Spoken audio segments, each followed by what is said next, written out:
think I accidentally woke Mario up. He was sleeping before, but now he's going back to sleep. But hello. Welcome to the third and final part of Super Mario Galaxy. Oh hey, Threefold Maker, how you doing, dude? I think, you know, the chat box is a little bit behind. So it doesn't always show up as soon as I see it. But hey man, thank you very much for tuning in. We're just about to finish this game up. We're gonna do like the last third of the Shine Sprites. I keep calling them Shine Sprites instead of fucking stars. I was trying to remember what they're even called. It's not even that hard. Oh man, okay man, that's good. Oh yeah. Well, thank you very much for tuning in now. I need to test the audio, but I left my headphones downstairs. I don't want to. I have like a break screen that I could put up, but I could also just like run down and get them, like just like in 2 seconds. So, or you know what, I'm gonna put the break screen up just for a second while I go get those, because I forgot about them. But I will be right back.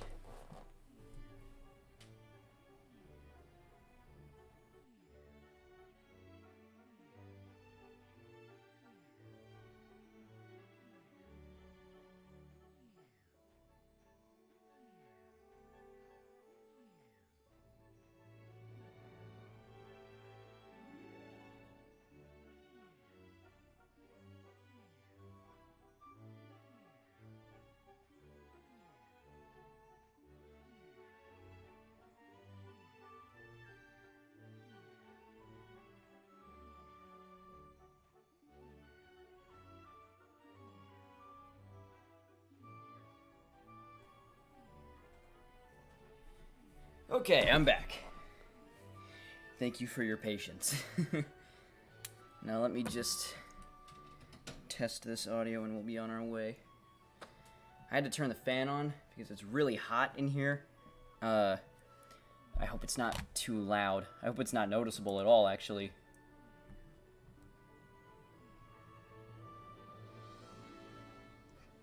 Okay. Alright, sounds good. Hey, Me Melon, what's up, dude?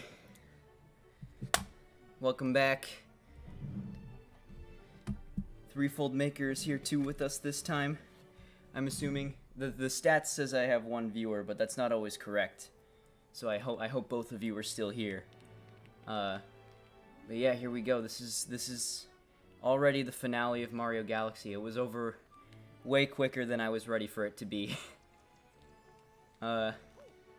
But yeah, I'm excited because the final levels of this game are some of my favorite in the whole thing, especially like the actual like final Bowser level. All right, cool. Cool, Threefold Maker. I can't wait to see what you're cooking up. I'm assuming it's for the YouTube channel.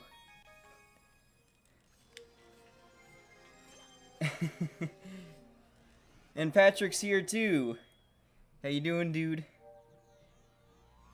You know what, Patrick? I've been thinking about it a lot, and I've come to the conclusion that I love Mario too. And it's only at this point in the playthrough of like 20-something games that I've come to the decision, and also 2 decades into my life when I've been playing Mario for most of it, I just now decided I think I kind of like the series. I think it's pretty good. Yeah, I know. It's like, I mean, honestly, I've kind of been doing these games. I mean, obviously, the classic games are easier to finish because there's like warp zones and stuff, and they're a little bit simpler and smaller in scope. And I was actually hoping to be able to do Sunshine and like most of the 3D games in 2 sittings, so like just 2 streams each. But I got to Sunshine and I realized that wasn't gonna cut it. But I think luckily enough for me, I know these games well enough so that I can move through them relatively quickly. and just know what to do without needing to do much meandering, I guess. Oh yeah, this is a mission I was talking about in the last stream that I really loved, because the first time you fly into this level, you see the 8-bit silhouette of Mario, or like not silhouette, I guess, but the 8-bit planet shaped like Mario in the distance, and it's sort of like the sunshine thing where you look at it, you're like, oh, that'd be cool if I could go there, and then you do get to go there, and I think that's really neat. I think it's like it's a great way to sort of progress that sort of design that was introduced in Sunshine. I gotta edit my my sensor bar. Hold on.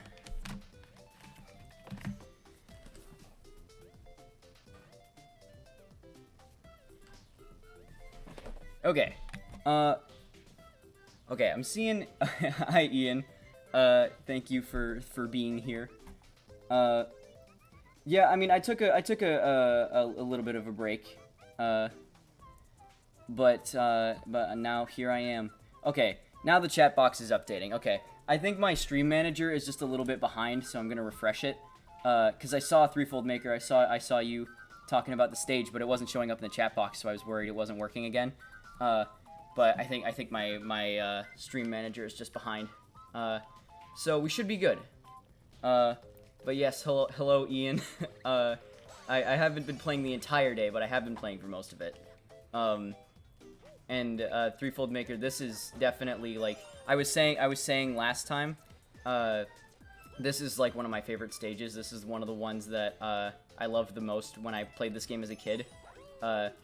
Just because I do love a lot of the more realistic, well, not realistic, but like, you know, more space-themed level design that this game has compared to stuff like Galaxy 2, but this level is like a great deviation away from that.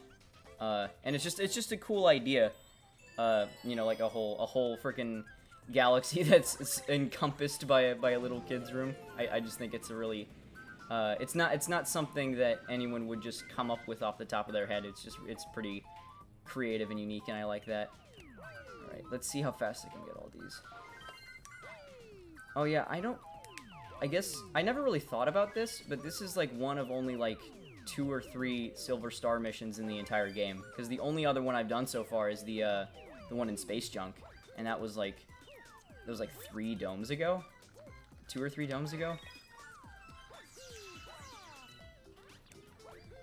There we go. That used to take me longer because I was not as good at maneuvering the flipping and disappearing platforms as I was before.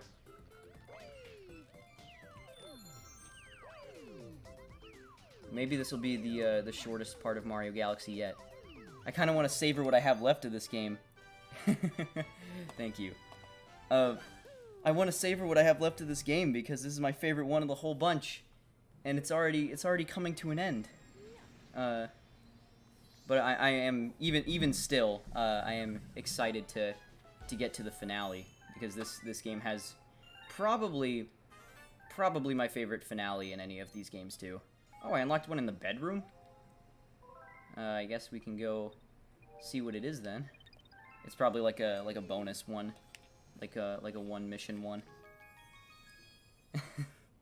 Every once in a while I look away, like I just take a glance at my my desktop screen just to like keep up with the chat and stuff, but I'll still keep trying to play the game while I do it. So that leads to me like looking like a doofus because I like long jump into a wall and then just stand there even when I think I've gone through the door.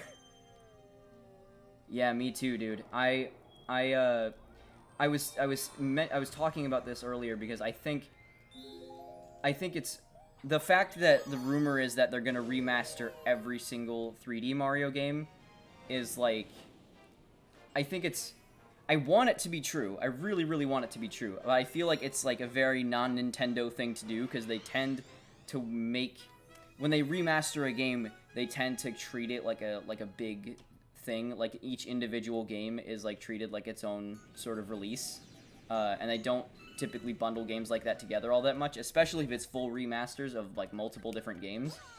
But I would absolutely adore that. And I think the obvious choice for a Mario All-Stars 2, I guess, would be what it would be called, or Mario 3D All-Stars or something like that, would be 64 Sunshine and Galaxy, and hopefully, if that ends up being the case, then 64 would have all of the extra content that was introduced in 64 DS, because that's the only one of the bunch that's already actually had a remake. But, you know, obviously there's things like, you know, people, I mean, you could obviously, nowadays on the Switch, you could have much more of a graphical upgrade. Even though 64 DS does look better than the original N64 version, you know, it could look better on the Switch, and people didn't like that you had to use the D-pad to play it, which I never really thought was an issue, but, you know, it would be nice to just play it on the Switch in HD with full analog control and all of the extra content. And plus, like, you know, just having... Since it sucks that there isn't any sort of virtual console on the Switch. I mean, there's, like, the NES and SNES Online, but, like, those are... Compared to virtual console, it's very limited. Oh, shit. You lose your bee suit when you get hit. Okay. Well, alright then. But, yeah, if they're not going to offer those games to us on Virtual Console, I would assume it would be because they're planning to remake them. So, I do hope the rumor is true. It's just how they actually go about releasing them, I guess, remains to be seen. Because it's weird, because if they were doing them all, I don't think they would release them individually either. Because, you know, it's like, you know, they don't want to release, like, a bunch of different games at the same time and, like, have to, like, market them all individually and stuff like that. Oh, hey, Gabe, thanks for hosting me. I knew I could always count on you, to spread the word. But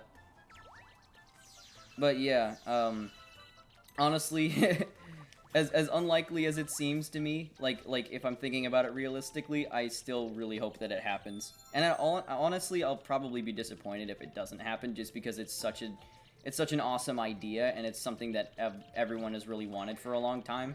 So if they didn't do it, and they just... I mean, if they didn't do that, I have no idea what they would end up doing for Mario's 35th anniversary.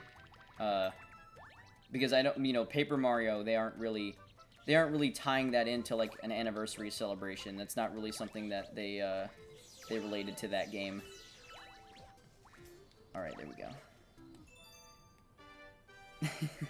As always, Bob Brass coming in the chat. Alright.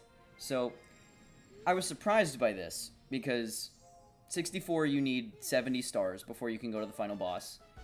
And Sunshine, you don't really need any set amount of shines. You just... Well, I mean, I guess you do, but you just need to play to the Shadow Mario race in every main level. And then once you're done with that, then... Oh, wait, you know what? Actually, I think I'm going to go back to the engine room. Once they're... Once you do all the Shadow Mario races in Sunshine, then you can go to the end level. So I thought... This game is structured a little bit more like 64, in that you can just get them in any order you want, once you get a certain amount of Grand Stars.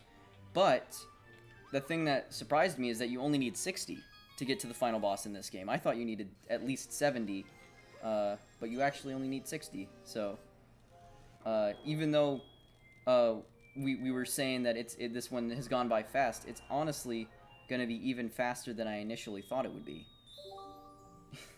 Thank you, Patrick.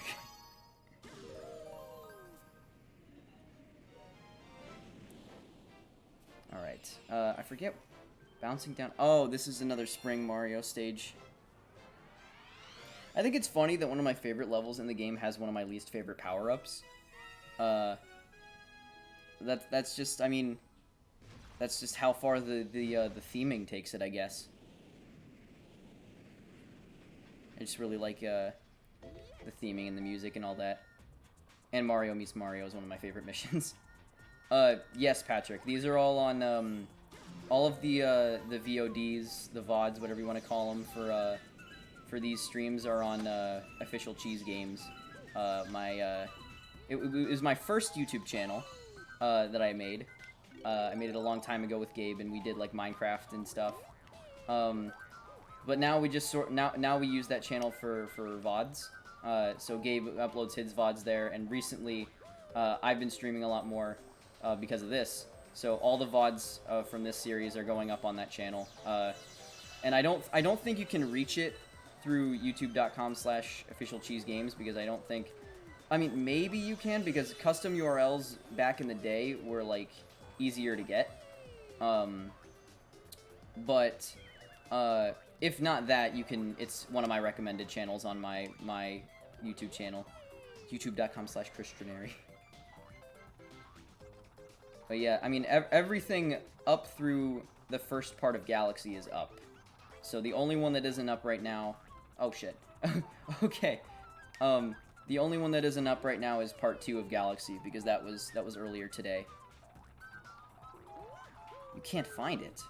Well, if you go to my, I mean, you could also just, like, Google, or not Google, you could look up on YouTube, Mario Mayhem OfficialCheeseGames, and you'll probably find it. But yeah, it's in my recommended channels on my actual YouTube channel that I use more now. Okay, good. Yeah, it's not exactly easy to find. I've tried to search for OfficialCheeseGames on YouTube. Okay, good. Yeah, I've tried to search for OfficialCheeseGames through YouTube before, like back when I was using that channel more often, to see like if it would come up. But it really, the channel, if you search for it, it doesn't really come up unless you search for it without spaces, because the name doesn't have any spaces in it, but you could literally search for the exact same thing with spaces in between the words, and it won't show up. Which is made it a little bit harder to draw attention to it, because back in the day, whenever we would tell people to look it up... Oh shit, I didn't get the mushroom. Whenever we would tell people to look it up, we would always just say, like, you know, search OfficialCheeseGames on YouTube, and they would look it up, and they'd be like, I can't find it, because they would search it with spaces, and it doesn't show up when you do that. Which is really annoying. But we don't really use that channel too much for actual content that we put time into. Well, I mean, not saying we don't put time into the streams, but, like, you know, stuff that takes us forever to edit and that sort of thing, that goes on our personal channels now, and then we use that channel for VODs so that it doesn't get cluttered. I mean, Gabe is actually, he's been using his channel for his 1.12.2 pack VODs, because that's where he's been streaming them, because that's what his audience wanted. But I just figured it, like, you know, especially since I was going to be streaming this often, I figured it would just make more sense to put the VODs somewhere else, and then eventually if I wanted to do a highlight video of everything, then I could put that on the channel. Because I knew from the start I was going to put the VODs on a different channel, but when I, oh god, do I have to kill all these guys? When I did, I also asked, I did like a viewer poll, and I was like, if I did stream highlights, would you want that to go on the other channel too, or would you want them to go here? And then it was unanimously here, or well, almost unanimously. So that's what I did. So now my channel is host to all sorts of wacky content. Okay, I don't... Oh, you know what? I think I'm supposed to put the candles out. I don't know how I figured this one out as a kid. I guess just like... Oh, I guess it does like a little tone. I feel like that's the sort of thing that I would get, I would just be, stupid. I would be stupid as a kid and not realize that that was what I was supposed to do. You just witnessed a murder.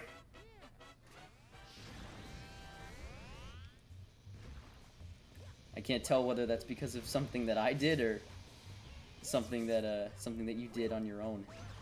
But either way, it's concerning. Dang, they give you a lot of the 6 health mushrooms in this. More so than I remember them doing. Oh, okay, when I ground pounded them. Yeah. I'm glad that well, this is one of the bosses that attacks you, but I was saying at the beginning, especially with like Dino Piranha, you literally birth well, you don't birth him. Mario doesn't give Mario doesn't lay an egg, but you know, he hatches and then you just immediately kill him and he dies. And he was just doing his thing. I mean, he does try to eat you, but you were the one that invaded his planet right as he was born. Yeah, yeah, me, Melon, I feel the same way. I think it's better in the newer games. Well, Mario Odyssey doesn't even really have power-ups. You know, it does the capture mechanic, which I think is far better than just including like very situational power-ups, because the capture mechanic works in basically every situation and they just give you new things to capture, which I think is a really good idea. But yeah, the power-ups in this game are very much, they feel less so as much of like an extension of your abilities as they are just like something that you need to use to get through this specific level. And 3D World is designed more so that you can take any power-up into any level.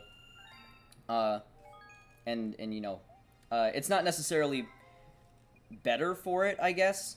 I think in terms of like just how widely they can be used, the power-ups are better in 3D World. I think this game has some cool ideas for power-ups, but just the fact that they're super situational makes them feel less useful in the long run, because you actually have to use them. You don't have the option. But yeah, I don't necessarily think that makes the game or the design of those levels worse than other Mario games. But I do think it makes the power-ups themselves a little bit less memorable. Because, like, you know, the cat, like, I mean, they even, like, for a little bit, they were, even in, like, the games where you can take the power-ups with you, they would, like, they did still feel a little bit like gimmicks. They weren't as situational, but they just felt like, you know, they would release a new Mario game, and the entire appeal of it was that there was a new power-up that was, like, and a lot of them were just, like, flying-based, too, which didn't really help them feel distinct from one another. But, like, you know, like, they did, like, the new Super Mario Brothers games, and, like, the only thing that would set them apart from the other games is, like, oh, now there's, like, a fire flower that shoots coins. Oh, now there's a, oh, shit, I gotta go up here. I forgot. In New Super Mario Brothers U, they have the Super Acorn, which is, like, the one new power-up in that entire game, and, like, Mario 3D World. It has a bunch of cool ideas, but, like, you know, the main focus of them selling you that game was like, hey, look, there's a cat power-up now, and you can climb up walls. And there's just, like, you know, there's some cases where that's useful in any level, but, you know, it's mostly just for certain secrets and stuff. So I think probably the best sort of design for a power-up like that is something like Odyssey, where they just have a new mechanic, and it sort of is used in different ways in every single level. But again, you know, it doesn't necessarily make this game worse or those levels worse. It's just, you know, they don't stick with you as much, I don't think. Thank you, Threefold Nature.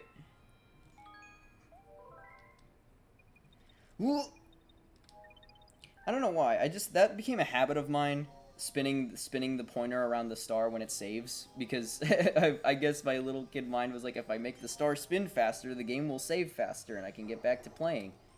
Of course, that is not how it works at all. But I still do it, because it's just, you know, when you're on a screen with nothing to do, you might as well keep yourself occupied for a few seconds. Oh yeah, they took this mini boss from Good Egg and they made it like an actual, like, full-on boss level. I mean, granted, it is harder, but still, I guess that's sort of just, you know, just the fact that I didn't even remember that this dome had a boss fight in the first place. It's probably because the boss fight that is in this dome is a repeat of a boss fight that came earlier.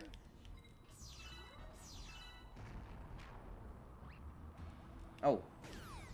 Sorry. I didn't mean to, well, I did mean to do that one, but I did not mean to shoot that, shoot it out of the sky. Oh, shit. I was reading the chat. Through Full Baker, I was reading the chat, and then I wasn't paying attention. That's a prime example of me looking like a darn fool, because I'm trying to pay attention to these two things at once. But yeah, Nintendo does like to Nintendo does seem to like to do things where they're like shaped like Bowser, like like you know, there's the thing like in Mario Galaxy. Well, I mean, in Mario Galaxy 2, I mean, and also, like, you know, the planets look like Bowser's face before you go into them, but, like, you know, they also do, like, the Bowser's castles that are shaped like Bowser's head, and you go in through his mouth, and, like, they tend to do that in, more often than not, I guess. And, like, even if it's not the whole building, it's, like, you know, I don't know, they at least make the door have, like, Bowser's face or something. Bowser's just he's a little bit of an egomaniac.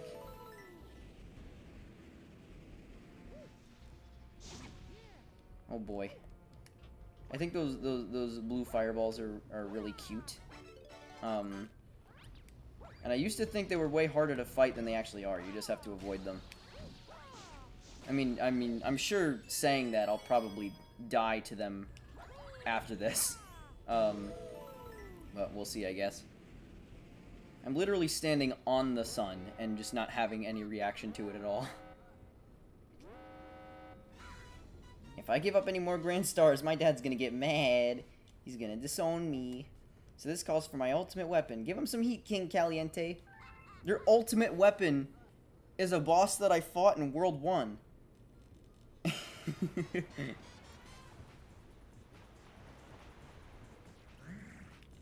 Alright, let's do this. I do like this version better, though, because you constantly have to be on the move because of the sinking platforms. I'm also glad that the hitbox on that coconut is generous, because it would be way harder otherwise.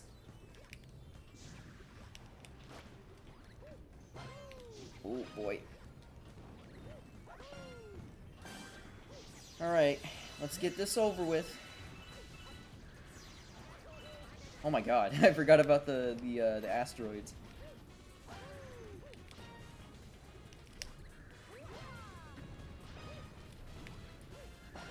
Gotcha. Nice. All right, me Melon. Thanks again for tuning in, and thanks for shouting me out too. I really appreciate it.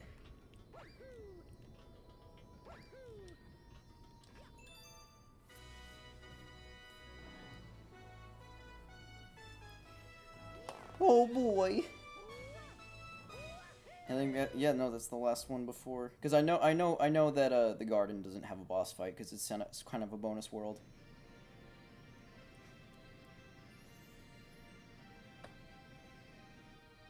Oh, is it pink? I think it's pink now.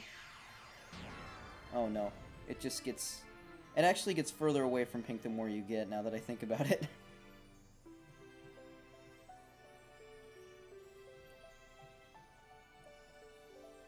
Yay! Now we can go back to the gate!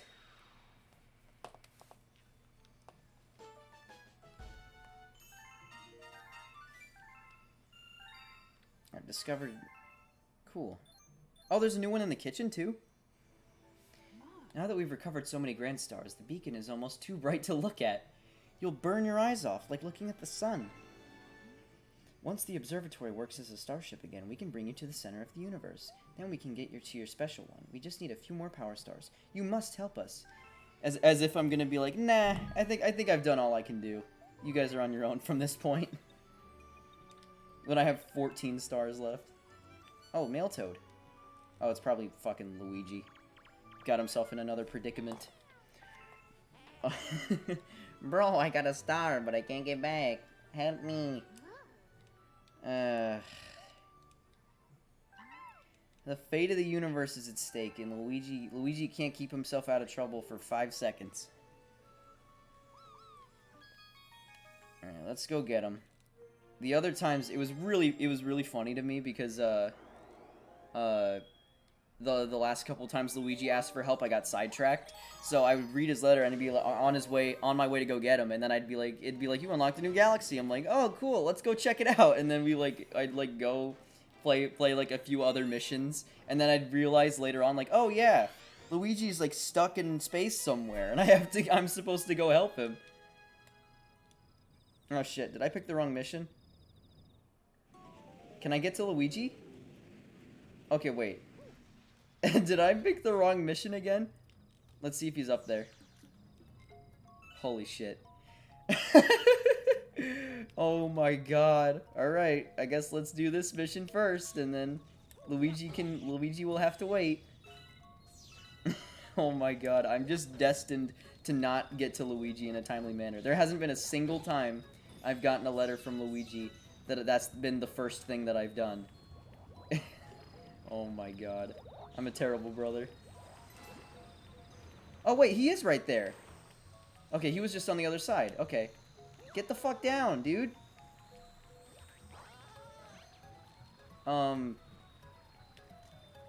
Luigi. Jesus.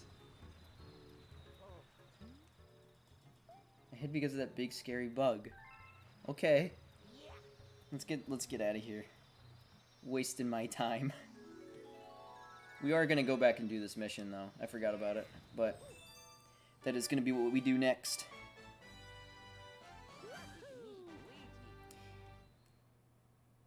That's one of those things when he says whatever he says. I know he says Luigi, but it sounds like he says me Luigi, like he's like a caveman. But that's like one of those things, like at the end of a level in New Super Mario Brothers. I remember as a kid, I think he says when you beat a level, I think he says thank you so much. But I had no idea what he was. I could not understand what he was saying, for the life of me. And I guess in Mario 64, you know, that's the thing where like it's famous that he says like so long Gay Bowser when he throws him. But I think it's supposed to be King Bowser, but it doesn't sound anything like it. It's just one of those funny things about oh shit! I didn't even realize that we were doing a fucking prankster comment. I got so wrapped up in my fucking story about how Mario sounds weird sometimes that I just didn't even realize what mission we were doing. All right, let's do it, I guess. I mean, I felt exactly like Cosmic Mario did. Just like, all right, I guess let's do it.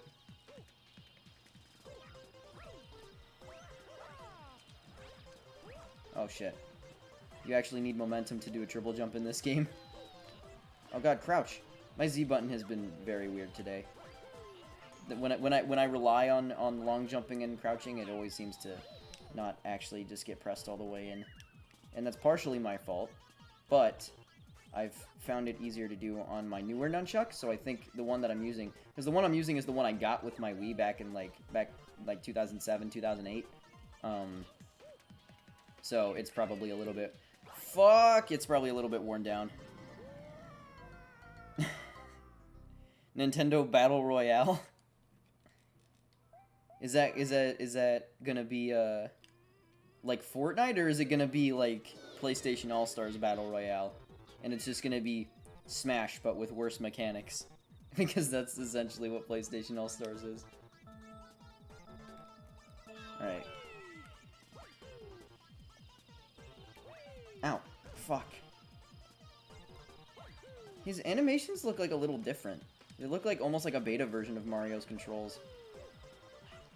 And like maybe I'm just overthinking that, but like it just like looks, it looks almost like there's like a subtle difference between Mario's actual running animation and Cosmic Mario. He looks sort of like 3D Land Mario does when you're not holding down the run button.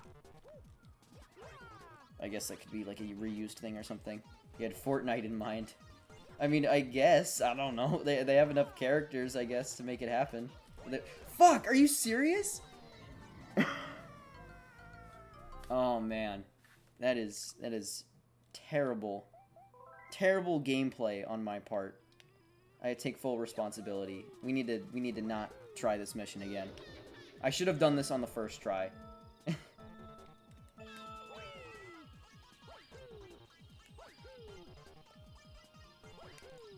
I'm gonna try not to talk as much so I can focus. Oh god. Oh god. Oh god. Come on. I'm trying to long jump. Alright, come on. Let's make this the one, Mario. Let's make this the one. I always go back and forth on the slide, even though you don't really need to. I just think it's fun. And I think they know it's fun, because if they didn't expect people to do that, they wouldn't have made the slide so wide for no reason. Alright, no more fancy maneuvers at parts like that. Just straight up. Okay. Thank God. And now we can actually go back and do the Bugaboo mission.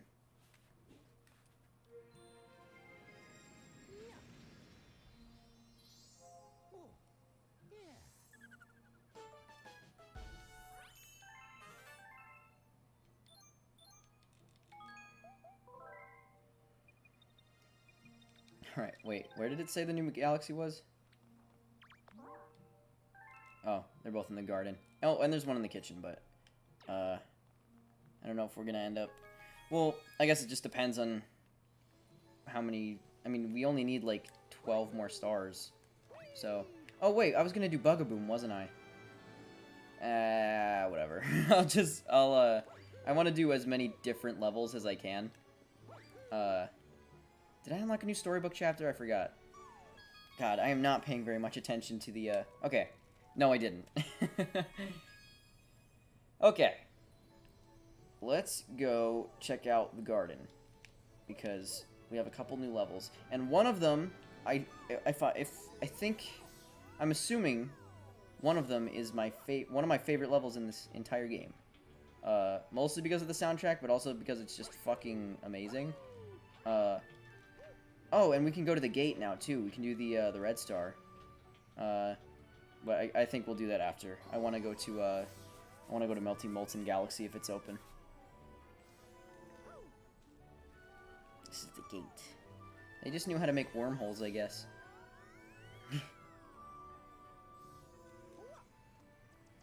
It's a secret room! Oh man, I really love the garden. I honestly used to just come here and just like chill. Like I'd let Mario fall asleep and I'd just like sit here for a little bit.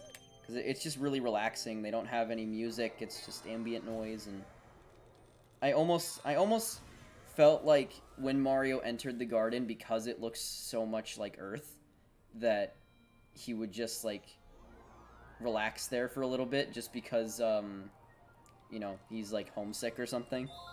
I don't know. That's always what my first thought was. All right, so we haven't unlocked Melty Molten yet, but I think the 52-star level is gonna be Melty Molten. So we'll get a few stars from other galaxies, and then okay. I was scared the game crashed for a second because the level took longer to load than it usually does. This game has pretty fast load times, considering how big of a game it is, and it's on a disc. Alright, Captain, what do you got for me today? We're currently on galactic survey duty. Why would you be on... I mean, does Mario Galaxy really last that long that you have to take a vacation in the middle of it? When the entire fate of the galaxy is at stake? Get all you can in the cannon. It's funny. Oh, yeah. This is something that was always a little unsettling to me. This planet from the beginning of the game is here, but it's slightly smaller than usual. And then you unscrew it, and it starts to deflate. And it's just something about the strangeness of it, I guess, that makes it weird to me, because it's like, It'd be one thing if it was like a balloon planet or something, and then you started to deflate it, but it's literally a planet that you've been to before, and then you just watch it shrink and disappear. And it's just a very odd thing to me. Okay, let's go back and get the star, because that'll make this way easier.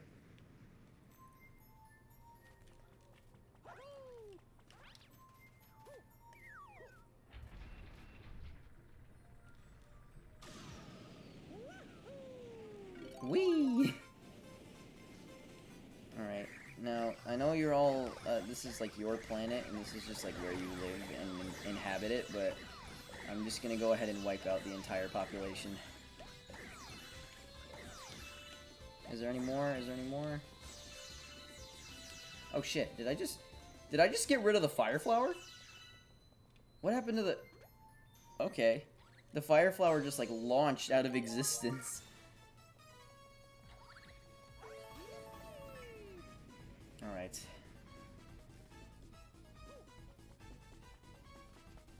Let's make it so that I don't have to do this more than once.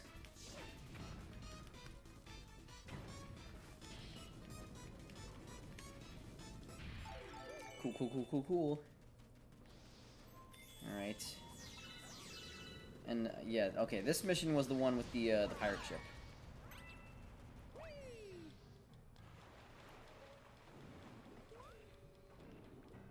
Is there a shell?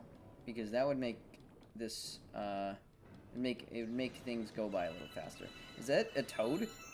Does he have scuba gear?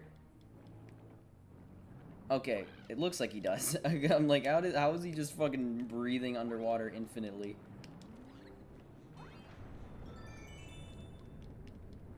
Ow, okay, I might be in trouble. This game doesn't have very many checkpoints. It's mostly just like, you die, you go back to the beginning. I mean, most of the longer levels have checkpoints, because it's like, it would be ridiculous if they didn't, but like, you know, stuff like the Cosmic Mario races and stuff, since they rely on doing it all in one go, you have to start from the beginning.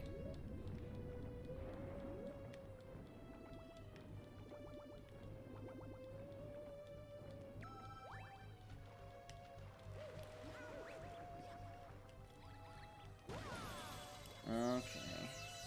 And this is gonna be Camilla. I don't think I really need to worry about the booze too much. You know what I just realized? That's kind of weird. This is the first 3D Mario game without red coins in it. And like even some of the future 2D games had red coins. Like the new Super Mario Bros. Games all had like red coins, and like they acted differently, but like it still had red coins. This game doesn't even really have any sort of types of coins. It just has normal coins. Huh. I don't know why that just now crossed my mind. I guess because I feel like if this level were in Mario Sunshine, you would come back to this pirate ship section for like a red coin mission. And I guess this game sort of replaced those with silver stars, but there's only a couple of those in the entire game, whereas I feel like I think pretty much every level in Sunshine and 64 had a red coin mission. Even the fucking Bowser levels had red coin missions. So yeah, I mean, I guess it felt like it was like a staple, and I obviously, you know, I just now realized that they weren't in the game, so it's not a big deal. Like, it doesn't detract from the actual game. It's just odd that they seemed like they were gonna be like a staple, and then they just stopped doing them.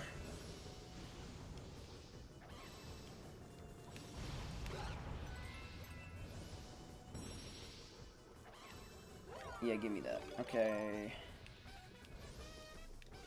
Is that it? No, I have to hit him one more time.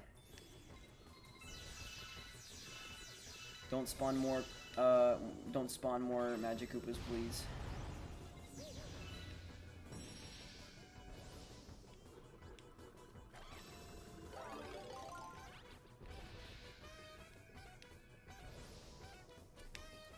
Oh, I think he was just about to spawn more, and then I killed him. I don't know if it's a he or a she. I mentioned this in the first part of this series. I don't know if the Camilla is a he or a she. So I don't want to assume, but I don't know.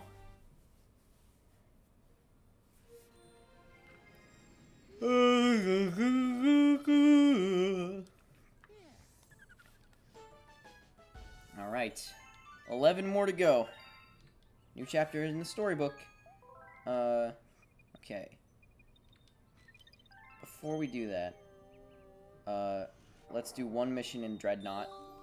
And then we'll go read the storybook chapter, and then we'll go see what the new galaxy is in the kitchen, and then, we might need to get a couple other stars, but, after that, we'll go to Melty Molten, finally.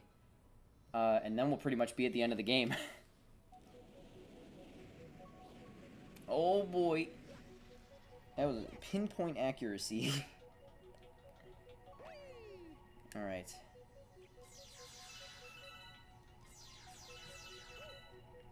Oh boy. Ugh, okay. Dreadnought has always been one of my favorites too, just because it's really cool.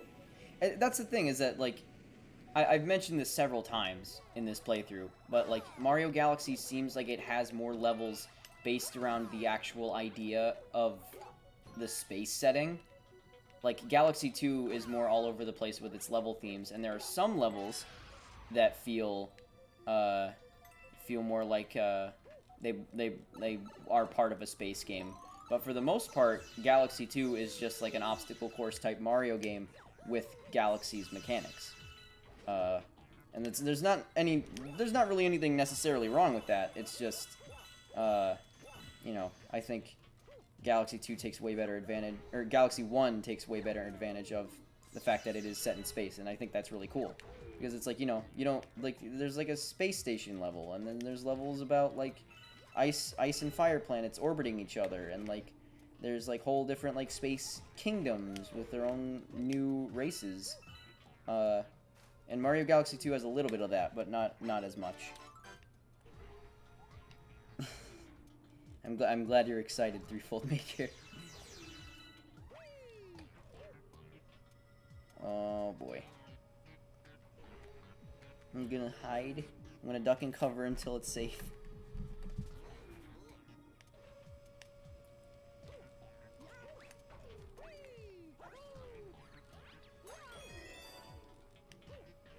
This is another example, I feel like, of, I forget what level I was saying it about, but there's a lot of things in this game where, like, you just sort of have to fill in the blanks, in terms of, like, what a level contains,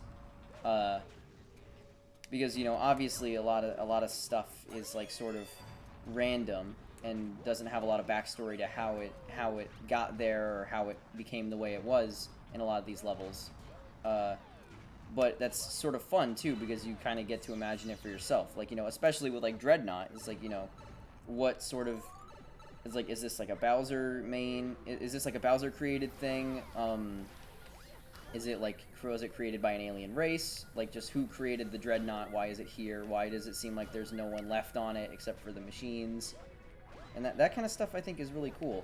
It's a really cool, bit of world building, I guess, but they don't even really need to do anything. They just leave it open for interpretation.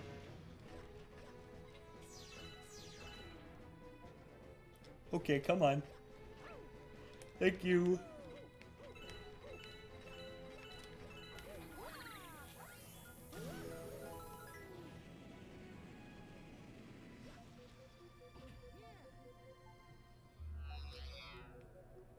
This is one of my favorite missions in this whole game.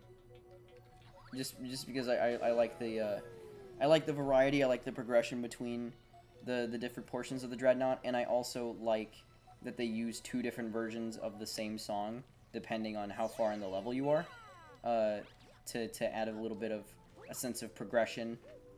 Because, like, you know, you get to this planet and it's playing this song, and it's like sort of calm, and it's not really, you know, you sort of get the feeling that you can, like, I guess just take things at your own pace, I guess, would be the way to phrase it.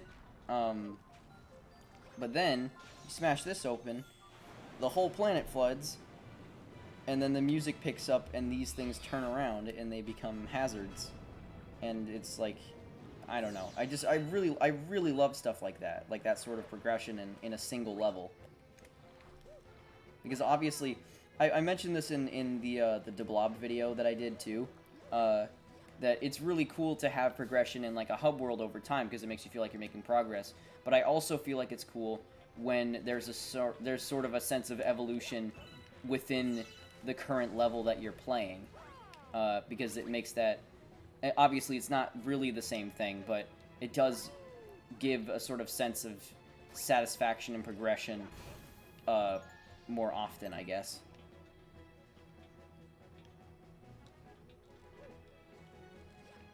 Alright. My stream manager says welcome to the chat room, which is weird because I didn't refresh the chat. I guess it doesn't really matter, I guess, as long as nothing is broken. I'm trying to be careful and pay attention to things like whether or not my computer is plugged in.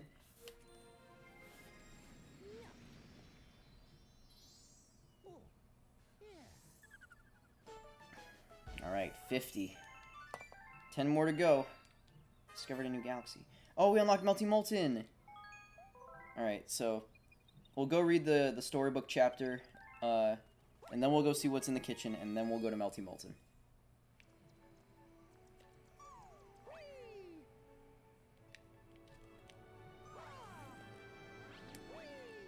I like that this hub world has a sense of verticality that the other ones don't really.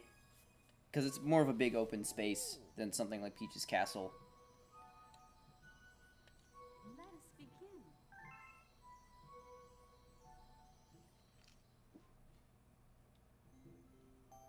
Chapter 6, Friends. Doo doo doo doo doo doo doo doo.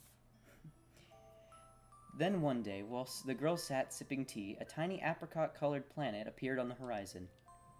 From the planet, another Luma of the same color emerged. "Do you two know each other?" the girl asked the Lumas gleefully. Despite the girls' excitement, they seemed uneasy. The two Lumas neither drew closer nor backed away from each other. Instead, they just stared. Then one Luma broke the silence. "My mama!" At once, the apricot Luma parroted back, "My mama, my mama! My mama, my mama!" The two Lumas began to dance around the girl frantically, and neither showed any sign of stopping. The girl was so charmed by this adorable scene that she couldn't help but laugh, and that's when something very strange happened. Suddenly, more Lumas began to pop out from the apricot planet. They were different colors, but they all shouted the same thing, "My mama, my mama!" The sign of all the shouting Lumas only made the girl laugh harder. "What am I going to do with all these children?" The Lumas just stared blankly as she doubled over laughing. "I guess we'll have to name each and every one of you."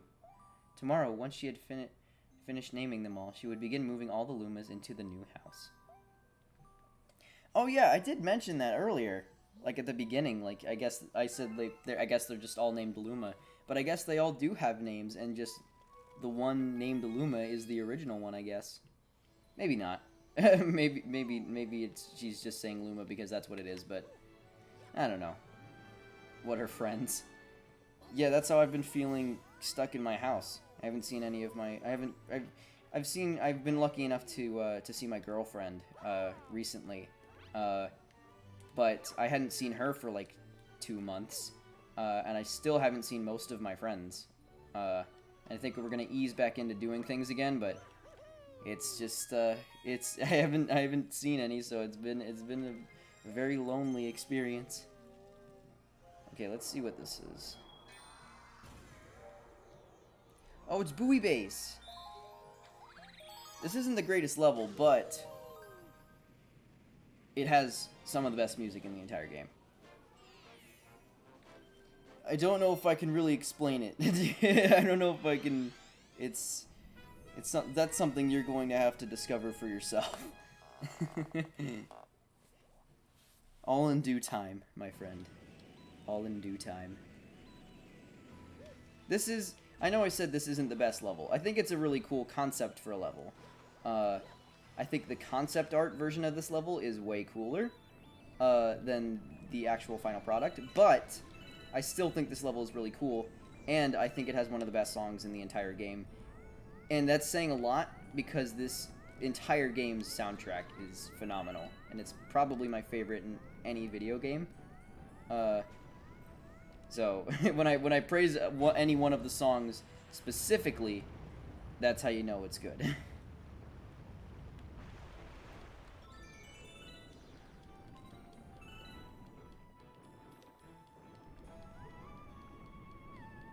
Oh god, I'm underneath the platforms.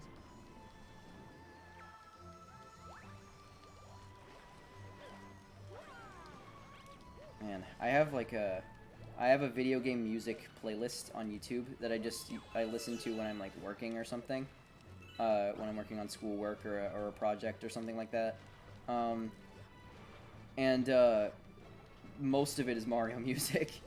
Mario just has such fantastic soundtracks, and like I do have a lot of other games in there, but the vast majority of it's Mario Galaxy 1 and Mario Galaxy 2 and like the Paper Mario games and all that sort of stuff, and some Mario Kart sprinkled in there. It's just I just am completely blown away consistently by these game soundtracks, and like it's difficult to say that the soundtrack is the best part because these games are just so incredible that like you could say that any part about the game is the best part, and I probably wouldn't argue with you because each part of the game is just that good. But the music is definitely one of my favorite things about any Mario game. Alright, let's see if we can get him over here.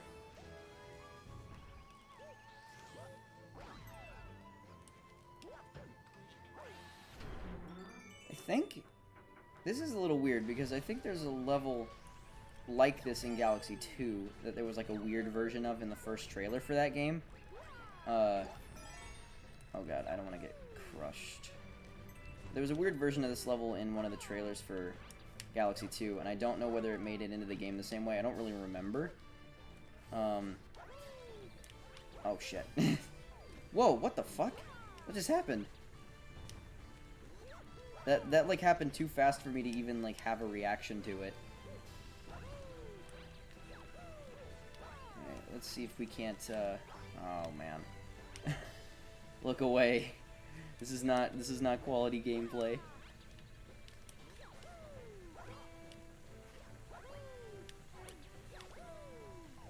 Oh man. Mario must have strong ankles. Yeah, dude. He's a fucking like you know, I guess one of his like characteristics is that he's supposed to be like kind of tubby, but I never really like outside of like the TV show, I never really got that because he's so athletic and he's so capable of doing so many things that I could never dream of doing in terms of just like moving around, like doing like flips and stuff and jumps and all that sort of stuff. And he's not, honestly, like, he may be a little bit short in like the newer games, but like I don't think that it's like, I don't think he's fat. I think that's a little bit unwarranted. Alright, give me 1 second. I just gotta check something.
Okay, I'm back. My dad made dinner, and I would like to eat it, but I do not want to break this into more parts. And I'm not that hungry right now, so I'm gonna eat some later. If you're watching the last stream, you were already made aware that I am currently living with my parents, which has been really great. Just to sort of still have stuff taken care of. You know, not as much to worry about. Just mainly, you know, because I go to school and it's like not that far away from where I live, so I can just drive there, and I don't have to worry about paying for housing or anything. I am trying to move out in the near future, but not like the super immediate future. Like, that was just a plan of mine, was to start saving up for it, to maybe do it within the next year. Next year, yeah, like probably sometime next year. But, you know, not being able to get a job has sort of thrown a wrench in those plans. I was in the process of applying for jobs right before COVID happened, which sucks, because I would very much like to be working, especially because my classes were going to be online anyway, so it'd just be something to keep me busy and make some money. At the same time, though, as frustrating as COVID is, and as horrible as it is, it could be a lot worse for me. You know, I still, you know, I was able to do this because I had a lot of free time. I was able to do Mario Mayhem, and that's something, I suppose.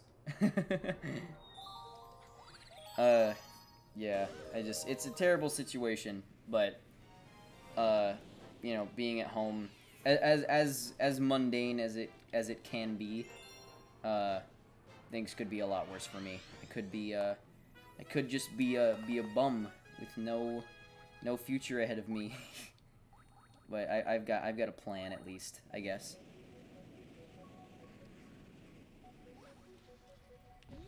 Oh yeah, I was just reading the chat again, Threefold Baker, because I was distracted by that thing that I needed to go check. But yeah, I mean, I can't really blame you for that. It's unintended reverse psychology, I guess. This is a really cool idea for a level 2. And I guess I did mention when I played the Bowser Dark Matter stage that they never really used Dark Matter again. And this isn't technically the same thing, but I guess it is sort of an evolution of a similar idea, which I think is pretty cool. Alright, this is not looking good for me. Oh god, okay. You know what I think would be really funny? Because I was just thinking about, like, you know, me having to fall down and redo all my progress. Feels a little bit like it's cutting into my overall completion time for this game. Even though I'm not really speedrunning this game. I'm not really trying to complete it as fast as possible. But I think it would be really funny if somebody was just like, it probably wouldn't be me as much as I love this game, but I think it'd be really funny if somebody was just playing this game and they got so used to how the game plays and controls that they just got the world record speedrun completely by accident. Like, they were just, like, playing it, they were playing it and then they, like, realized, or they didn't even realize they just were playing it so fast because they were so intimately familiar with every little thing about it that they just completely unintentionally got the world record speedrun on it. And that's, like, pretty much, I guess that's pretty much impossible because you need to go out of your way to find shortcuts and stuff if you want to get the world record, but I just think that would be really funny. Oh, man.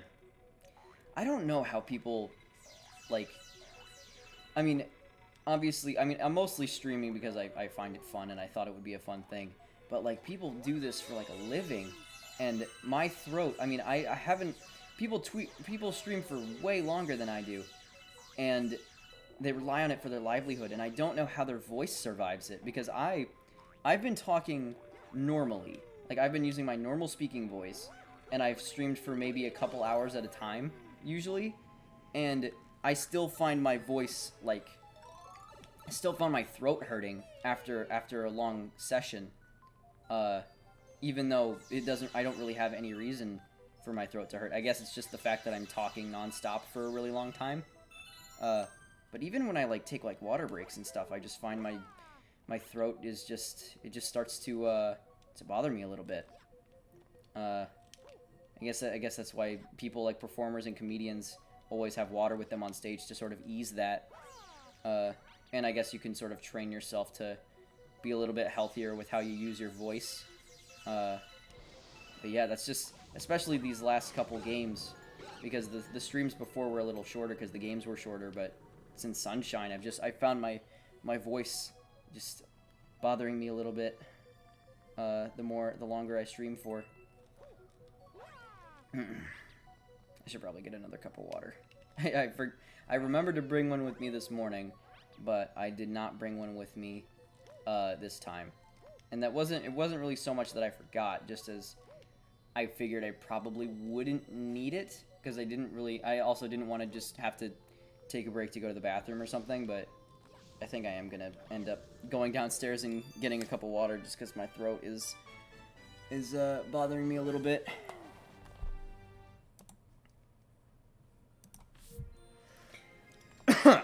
Alright. Melty Molten, please.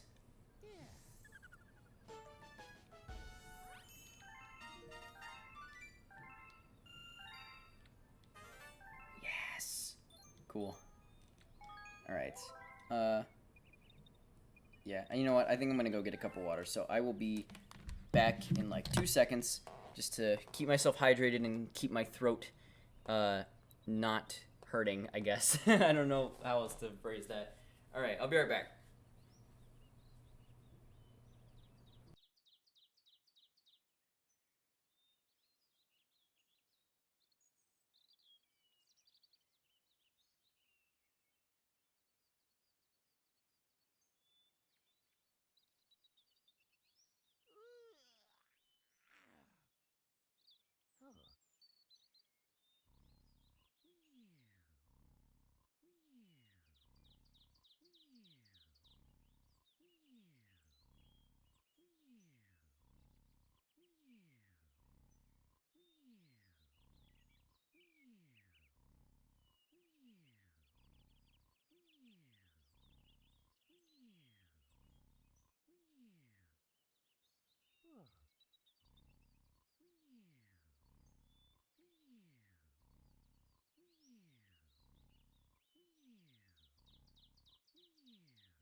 Okay, I'm back. Let me make sure that you can hear me. I should probably just leave myself unmuted when I... Okay. We're good. Let's finish this game. Hopefully without any more interruptions. Yay, we get to go to one of my favorite galaxies. Which is weirdly one of the last ones that you unlock. But I feel like that's also sort of cool because it's like you get to this point in your adventure and you're still facing challenges like this. It's cool when you think about it that way, I think.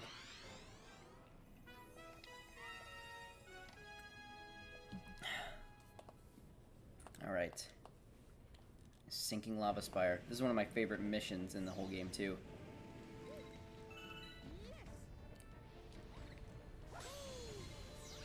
I hope you can hear the music okay, because this is one of, if not my favorite music track in the entire game. Just something about the grandness of it all is just really, really special to me, I think. I know. Plus, as far as, like, fire levels go, I think this is one of the coolest ones in any Mario game. As cool as, like, levels like Lethal Lava Land, and, I mean, I guess the only one in Sunshine is Corona Mountain, which is fine, I guess. But just, I don't know, like, just something about this level is just super, it just feels like the ultimate representation of, like, the stakes and the presentation in this game, like, where it's like a big grand adventure, like, through these different worlds, especially because, like, it takes, like, the thing with, like, Freeze Flame Galaxy is that it's, like, one of the things is that you're inside that one planet that is, like, split in half with magma, and this is, like, a whole galaxy of that. Oh man, that moment. God, I love this level so much. Grand, I think, is the only way to describe it. Oh, is this gonna be a bonus mission? Oh, I don't actually want to do that. I wanna do the main mission. I've been waiting so long to do this main mission, so I don't think I'm gonna let myself get sidetracked. Oh shit. Ooh.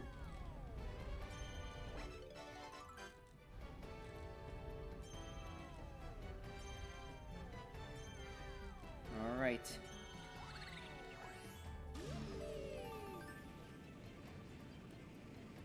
Again, that's like cool, like, just everything about this level, like moments like this, like soaring through these little, like, these, like, spews of lava coming out of the planet, and, like, the UFOs that are, like, rusted and, like, melting in the lava. It's like, that's really cool world design. I feel like this is, like, one of the highest points in this game of that, even though I feel like the entire game handles that really well.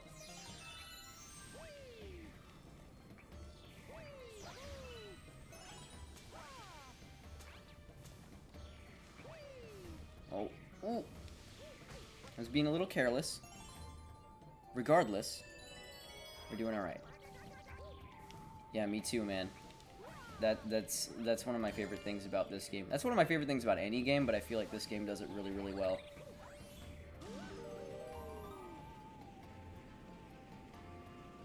Man.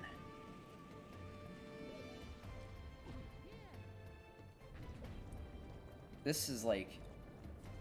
God, I can't help but just gush about it the whole time, man. Like, just looking at, like, the scale of this and everything, and just the way it's presented like it is, it's just so... It's so special. Like, I feel like... Just, like, in terms of, like, atmosphere and, like, tension and, like... I don't know if I would say drama, because it is, you know, like, you know, still relatively simple in terms of, you know, I guess it is a Mario game. when I guess that's the best way to justify saying it doesn't really have drama, I guess. But it's just, you look at this compared to other Mario games, and it just feels so much grander, I guess. It feels like a much bigger sort of adventure.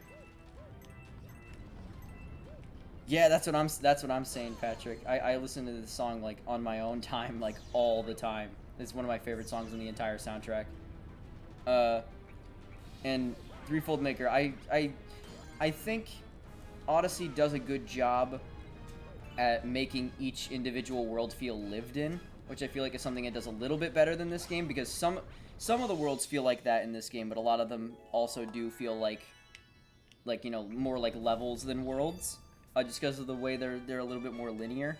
But I do, I guess, see what you're saying, whereas, like, Odyssey, it is really good at, like, world building, but I feel like certain things in this game are a little bit more subtle, I guess. Like stuff like just the UFO and the things that you can find and that sort of thing. Oh, okay, cool. I guess we have plenty of star bits. I guess let's go see what that mission is.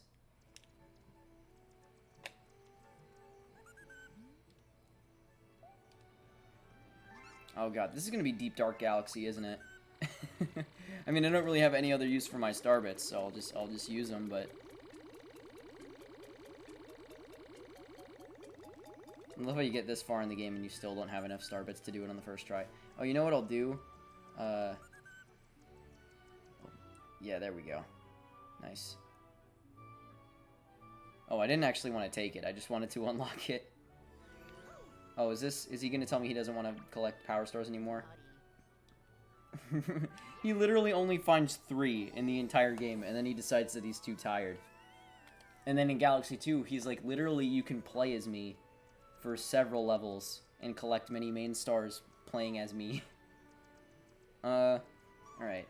Let's do another Molten Galaxy.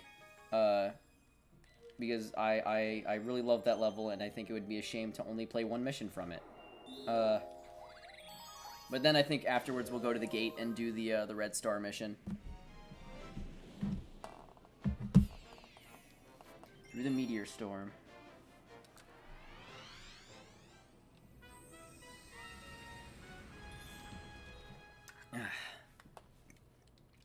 This reminds me of, like, that ring section reminds me of a level in Galaxy 2, like the giant level. Because it has a section like that, but it's not on fire.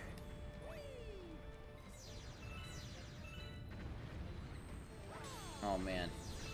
And here this level goes again, just like really driving home how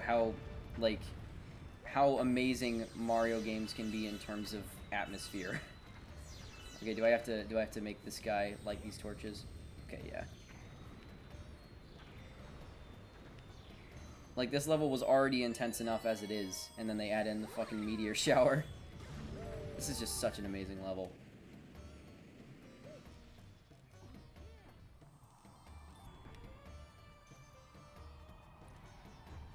Oh boy. It's a good thing the meteors are going in that very specific slot. Oh god, okay.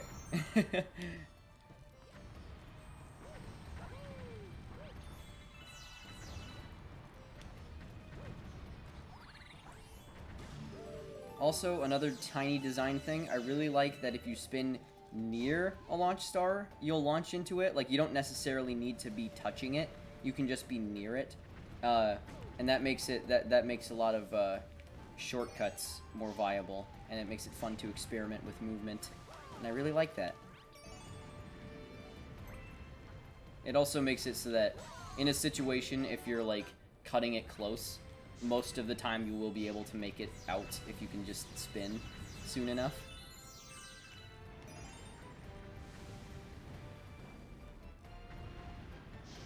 Oh boy.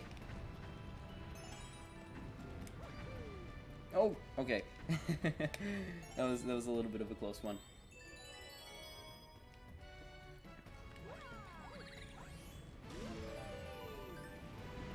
God, this is so cool.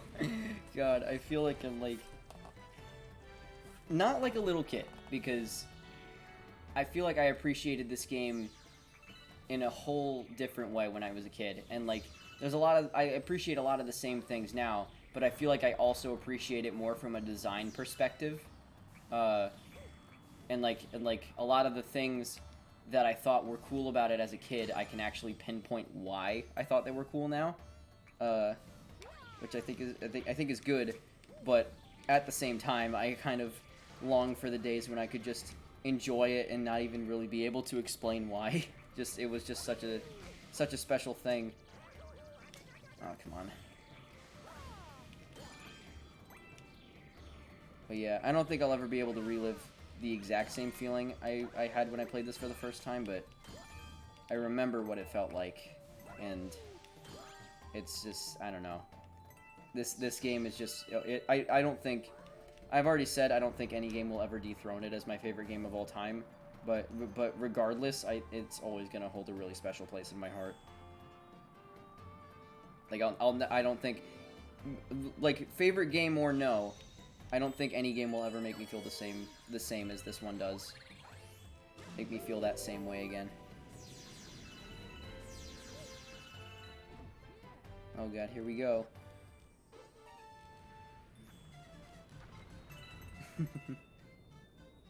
I was hoping that this was going to be an ice flower mission, but that's okay. Oh boy, okay. I will say, the ball, the momentum seems like it carries over a little bit more. There's a little bit more of a delay for your inputs. I feel like the manta ray is a little bit more responsive in that regard, but I don't think controlling this ball is bad. I don't think that there's been a time when I've died on the ball and it wasn't. I didn't think it was my fault. Okay, that was really close. I almost jinxed myself. Okay, don't make me jump off into the freaking lava, the fiery pit below. There we go. It looked like that was the direction I was heading, but we made it out okay.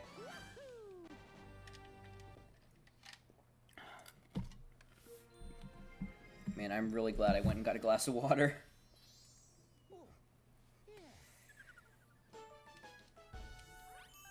Alright. 6 more stars. I guess let's go do Bugaboom, because we skipped it before. Yeah, Patrick, the ball is probably... I mean, honestly, as far as Mario mechanics go, I think it's just... It's a stroke of genius, really. Like, more games should have ball mechanics. Oh, you know what? We haven't been to the garden yet. Or, no, not the garden. We haven't been to the gate yet, either. Alright, let's do, we need 6 more stars. So let's do Bugaboom, and then let's do the Red Star mission. And then we'll do a little bit more star hunting after that, I guess. We can do whatever that Hungry Luma mission is.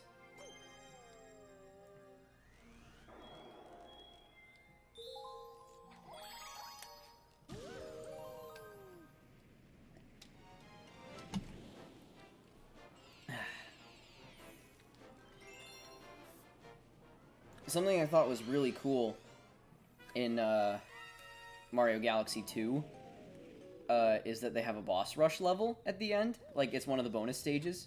And, you know, it's easy to complain about them reusing stuff in Galaxy 2 that's just ripped straight from Galaxy 1.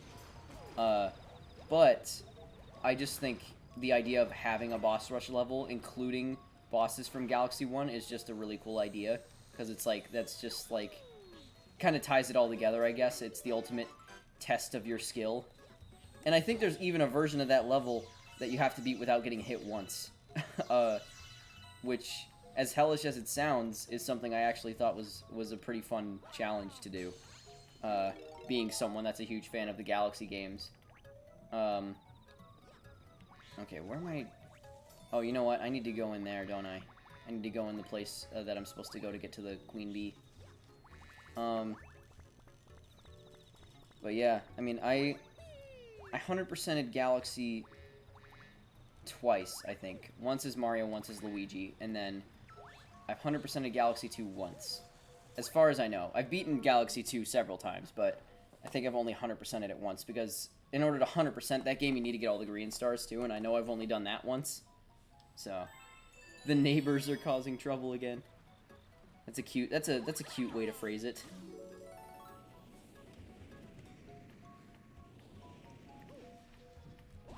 Alright, let's get rid of them.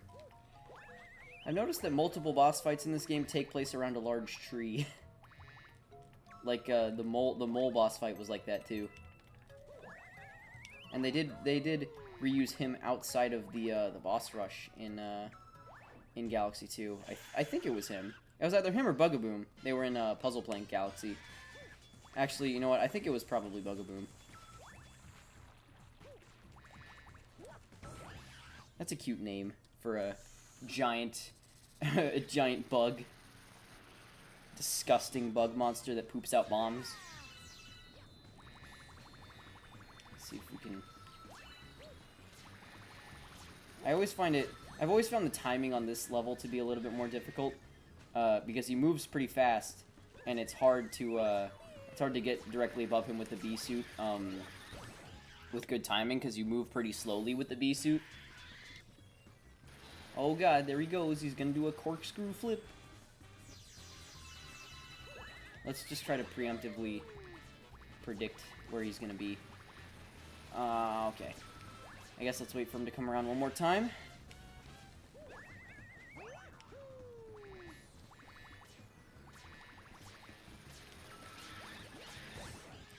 Yeah, that's enough of you.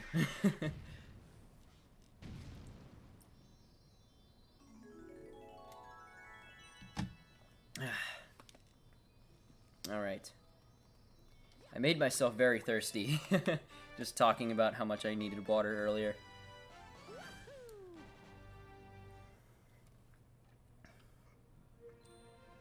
Alright. I don't know if we have enough star bits to access the Hungry Luma, but I think we'll go to the, let's go do the gate. Oh! There's a new galaxy in the engine room? That's odd. It's odd that there's a galaxy in the engine room that, takes more stars to unlock than the last one in the garden. I think that might be the last galaxy in the game, though. Other than, of course, the final boss. How many? Okay, we need 5 more stars. For a perfect rating. Oh man, I actually could have gone the easier way. It's over here. I forgot about it for a split second.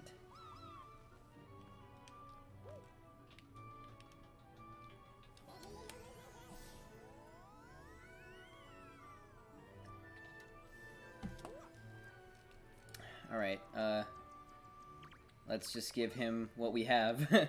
370 more. Jeez. Alright. I always loved that there wasn't ever an inside to the gate either. You just go in and then it just takes you straight to the planet.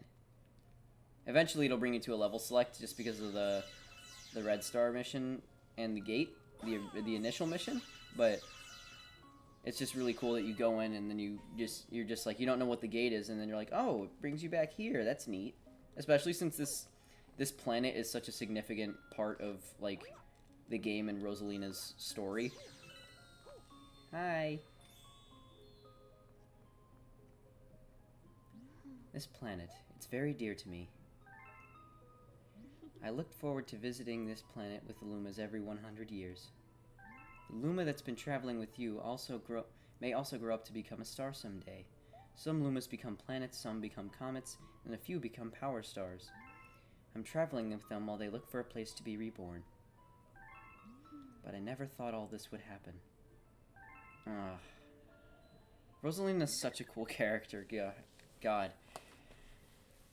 Wow, Mama must really trust you. Tell me your secret. Well, how about this? If you grab all 100 purple coins, then you'll earn my trust. The really amazing part, it allows you to fly. I remember thinking that was the coolest fucking thing ever as a kid. Like, I could fly? The suit is really cool too. The problem is that this is the only mission in the entire game where they use it. And then they didn't bring it back for Galaxy 2 for some reason. Which I think is really weird. It feels almost like an idea that they had that they scrapped, but they had already programmed it. So, because I mean, granted, there aren't a whole lot of level scenarios that you can use a power-up like this in, because it just allows you to just completely break the level and fly through the whole thing without much issue. But I still think it's a shame that they never used it again and like never built any more levels around it, because it is an insanely cool power-up. And I like this mission too. Like, I like missions where you have to collect the 100 purple coins. But I don't know. I guess they just decided it wasn't a mechanic worth fleshing out, I guess. Yeah, I mean, it's like, yeah, I'm not a huge fan of games doing that either. And it's like, sometimes it's not a big deal, but like, in this game I feel like, you know, the Red Star had so much potential, and then they just didn't utilize it. And I'm sure they intended to, I'm sure they didn't just make a flying power-up without the intent to use it, you know? But they didn't use it, and that's just the way it is. And then they had the opportunity to use it in Galaxy 2, and they just didn't. So that does very much make it feel like a leftover mechanic, rather than something that they were, you know, hoping a lot of people would latch onto, I guess.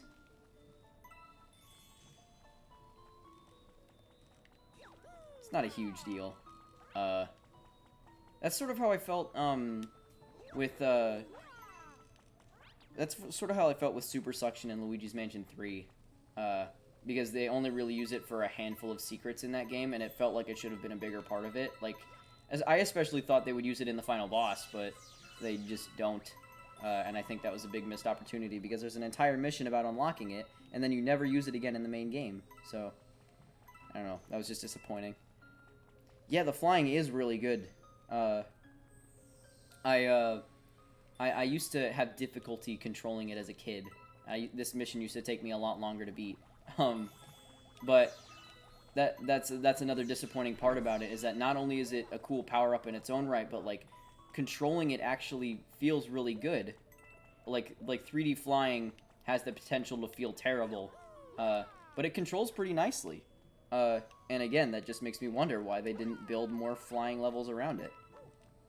Because they could have easily had some Mario 64 collectathon style levels that used something like that. Like Banjo-Kazooie does something similar. Like with certain levels, you know, they have like you do need to very much be on the ground in order to find a lot of the jiggies in a level in Banjo-Kazooie. But they also have the platform that you can use to fly over the level and like get a feel for everything, and like it's dependent on how many feathers you have. But like, you know, in this game, I guess that limitation would be just the time limit on the power-up. Alright, let's not miss these yet.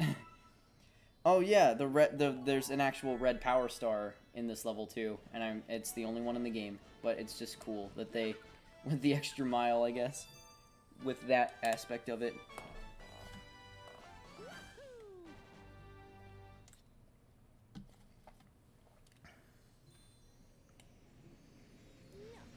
Alright. 4 stars left. Oh boy. Another one? Oh man. Oh, you know what? Maybe that one... One of those Lumas, I think, is the Deep Dark Galaxy. But I don't know if we're actually going to end up going there. Because I don't... By the time I have enough star bits to unlock one of them, we'll probably already have enough stars to finish the game. Oh, okay. There was a new level in the engine room, so I guess we'll go there and see what that was. And hopefully it's not a bad one. I don't think there's really any bad level in this game, but there are certainly some levels that I like more than others.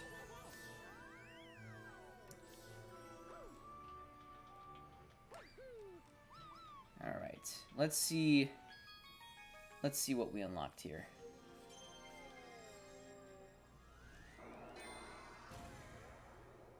Oh.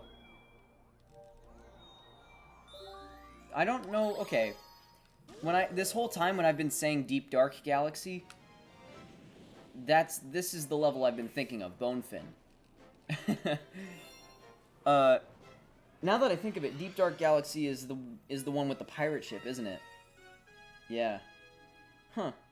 I don't know why I got those confused. But this is one of the levels I thought the Hungry Luma was going to turn into. And this is yet another intimidating water level. At least for, like, 8-year-old me, you know? It looks scary. And then you freaking fly into it.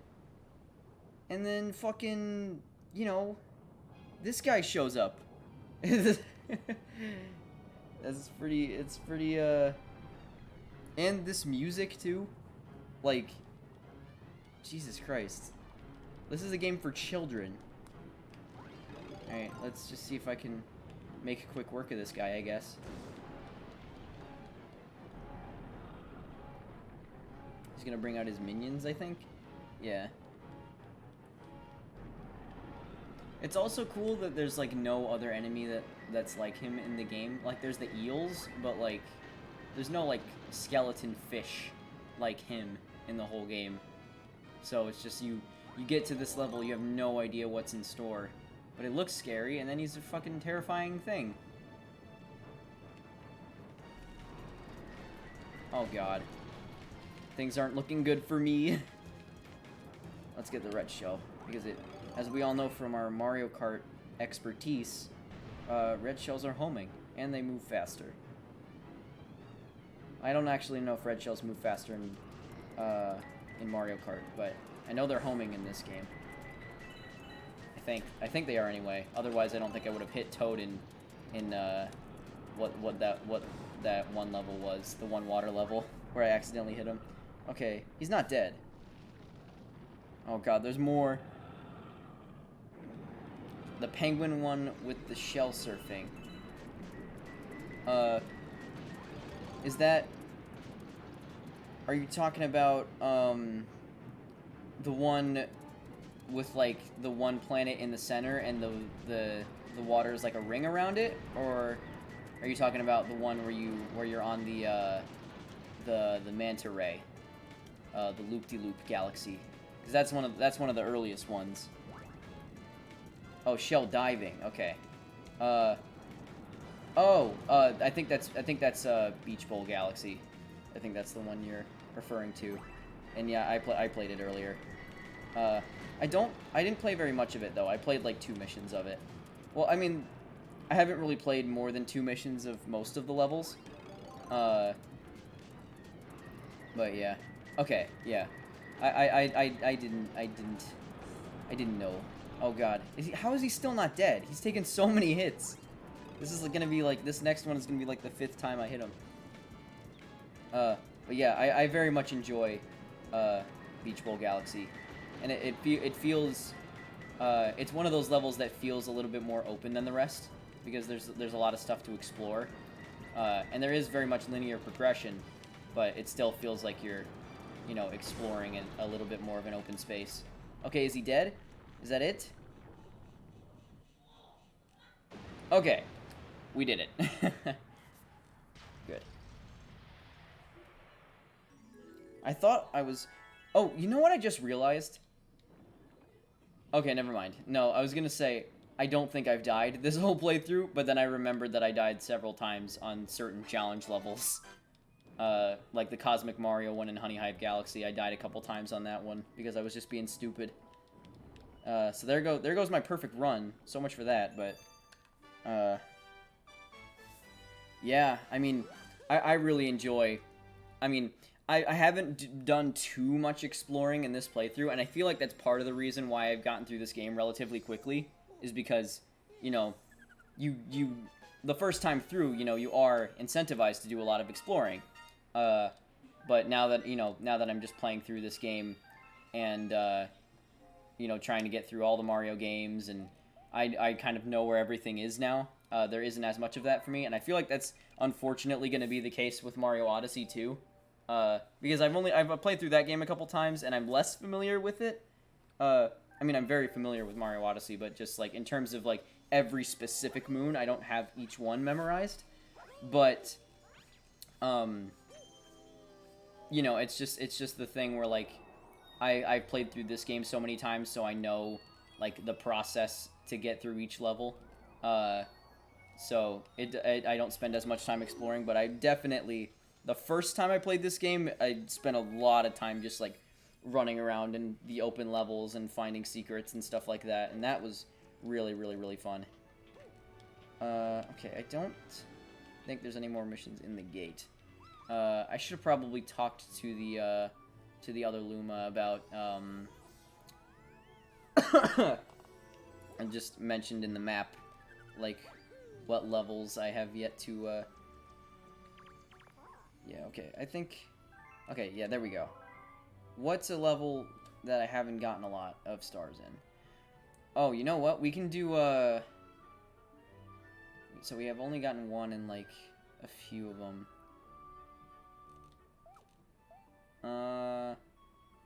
Flip Switch Galaxy. Oh, is that, I think that's one of the, It's one of the hungry Lumas, probably. Alright.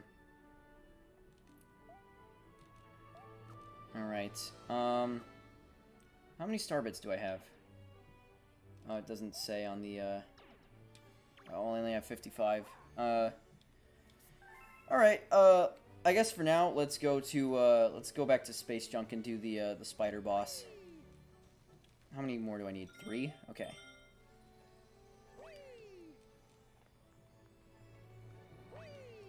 I think this stream is just going to be a little over 2 hours when it's done. Which is perfectly fine by me. I kind of wish I had started a little bit earlier, just so I could be finished a little bit earlier, but it's not really a huge deal. Okay, let's do the spider boss here, and then we'll go to Battle Rock and do the spinning top level. Terran Tox. I feel like I've sort of been conditioned to like, whenever I want to make something catchy, I always feel the need to alliterate it, and I feel like Mario is partially responsible for that, because they alliterate a lot of stuff in these games. A brave brigade toad went to search for a power star. He's dead. Okay, well, hopefully I'll fare a little bit better, I guess.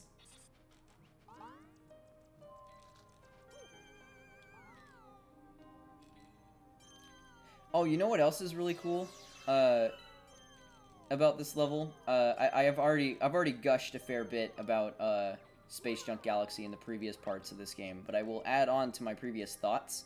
My previous thoughts, in case you didn't see them, was just that I think this is a really cool idea for a level, and it really takes advantage of the space theme, because it's like they were thinking about some cool things that you would find in space, and it's like, you know, something like this is like a really cool idea, where it's just like a collection of trash that's just floating around in space and just kind of attracted to each other.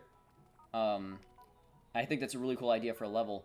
And I think an even cooler part of that is that when you play the level multiple times and you do the different missions, that every single, well, not every single thing, but like there's a lot of planets that you can see that you've been to before that are in different places than they were before, and that kind of gives the sense that, like, because this is just a collection of trash in space, like everything is just sort of drifting around at random, and like it can change positions at any time because the gravity isn't very strong, and I think that's a really cool idea. And they don't draw attention to it either. It's just something that you can notice if you have a keen eye, and that's one of the little details that I really like. I'm stuck. Okay. Oh my god. Where did he go? I'm concerned for his well-being. I was hoping that I knew I was gonna fling him out, but, like, I was hoping that he was gonna end up, like, standing on the platform or something, and then he was just gonna probably give me a tutorial on how to use the thing. But I think I just shot him into space, which is concerning.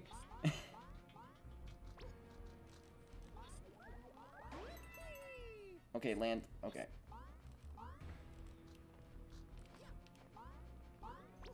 Oh god, okay. Into the asshole.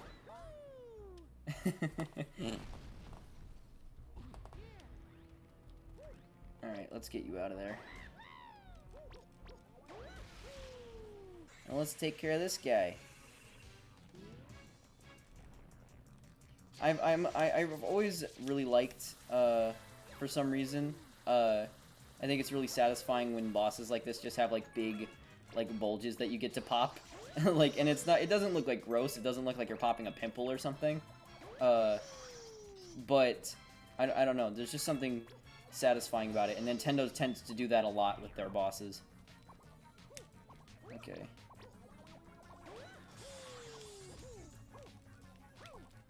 Oh, come on.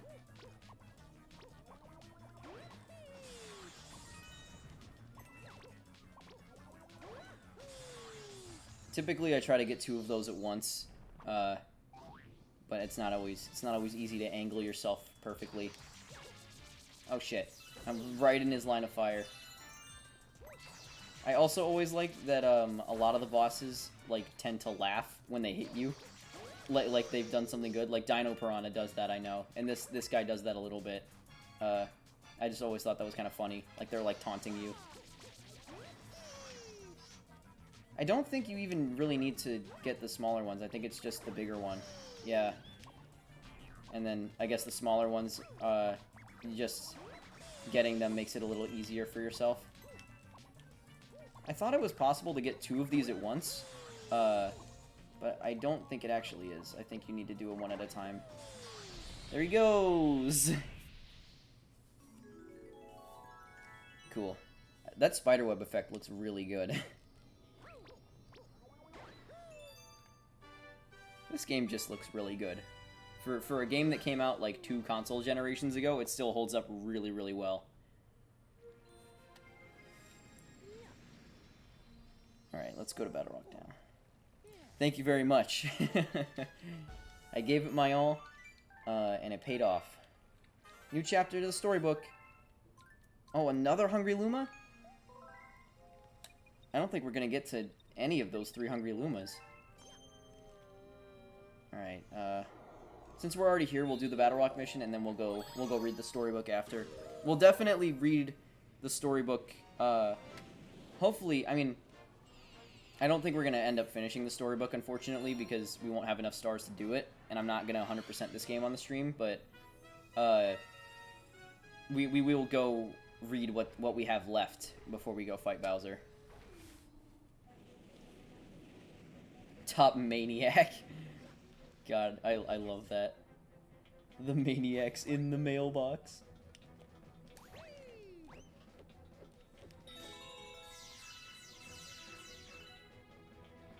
Oh my god. This song... yet another one of the songs from this soundtrack. It's one of my favorite video game songs of all time. I wish Mario had more orchestral music like this. Even though, I mean, of course, it doesn't always necessarily fit. And it doesn't make sense to put it where it doesn't fit, but God, I want more orchestral music like this. I mean, if anything, that would be the reason, that would be the sole reason I would want Galaxy 3, because I don't think they need to make Galaxy 3, but if it meant we got another orchestral soundtrack like this, I would be all for it. I've said before, not on stream, so this might be new, but I've said before, and I've like made fake box art for it before and stuff. I think it would be really cool if they made because Nintendo still seems to have an attachment to elements from Mario Galaxy, like you know there was Mario Galaxy related stuff in 3D Land or 3D World, and the currency on the moon in Mario Odyssey was star bits, which was really cool, but I still feel like, you know, like, people ask for Galaxy 3 all the time, and while I don't necessarily feel like it's necessary, I feel like if they did do it, instead of just going back to the Galaxy engine, they should make sort of a joint sequel between Galaxy and Odyssey. So it's technically Galaxy 3, but it's also Odyssey 2, and it combines the space mechanics and the space motifs and the orchestral music with the engine of Mario Odyssey and the controls of Odyssey and the capture mechanic. I think that would be amazing. And I don't think I'm the only one that's thought of that idea. But I do feel like I'm one of the biggest advocates for it. Just because, I mean, if they just made Odyssey 2, I would be satisfied, because I do think that game warrants a sequel. I feel like Mario 64, I feel like every 3D Mario game is a sequel to Mario 64, just because Mario 64 kind of laid the groundwork for what 3D Mario was. But in terms of direct sequels, I almost feel like every 3D Mario game warrants at least one direct sequel. And I feel like it makes sense to do that, too, just because, like, you know, they already made the engine, they already have the assets. They have to make new ones, of course, to make the game fresh, but, like, you know, it doesn't take as much work to make a direct sequel in the same engine, and it could still be just as good, if not better, than the first game. So, like, you know, obviously they did that with 3D Land and 3D World. They did that with Galaxy 1 and Galaxy 2. Oddly enough, they didn't do it with Sunshine, which I guess if they had 2 full games full of exclusively beach levels, I feel like maybe it would get old, and I feel like that's sort of why they didn't do that. But Flood, as a gameplay mechanic, still has a lot of potential, and I'm surprised that they still haven't included Flood as a mechanic in any other Mario game. And that's sort of, I guess, the main thing that I'm getting at with this whole point is that, if not a direct sequel to every single 3D Mario game, I feel like the mechanics at least warrant being revisited at least once. Like, you know, Flood warrants being revisited for extra, for new levels, and like, the capture mechanic still has so much potential for new things they could do with it. And I feel like if they wanted to make a Galaxy 3, I feel like it would make sense to include the capture mechanic as a thing. Because, like, there's already so many cool alien races they came up with for Galaxy that, like, you know, it would make sense that you could capture them and, like, complete levels and different challenges with them. I think that would be a really cool idea. But I guess it remains to be seen if they're going to make a sequel to Odyssey at all. I think it's a no-brainer, but I guess we'll just have to wait and see.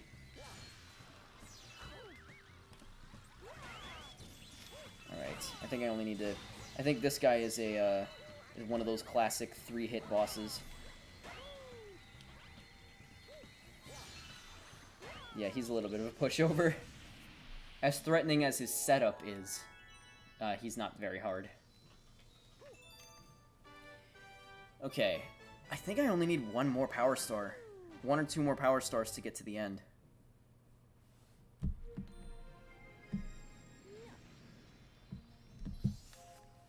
Let's see. Okay, yeah, we only need 1 more, and then we're golden. That's kind of crazy. All right. Let's talk to him. Look at the map. Let's see what's the level that I want to revisit. Oh god, is that a... Oh, Speedy Comet. I don't know. Flip switch. Oh! I unlocked this galaxy, but I never played it. That's weird. That's one of the first galaxies in the game. Alright, I guess we'll do that one then.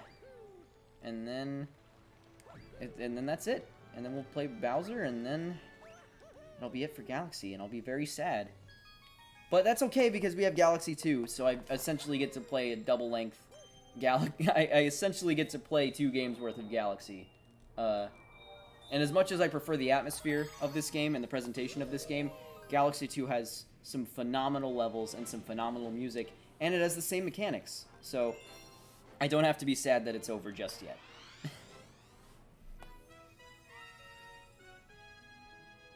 Oh yeah, this is another level with a cool background. It's literally just a level from Mario 1.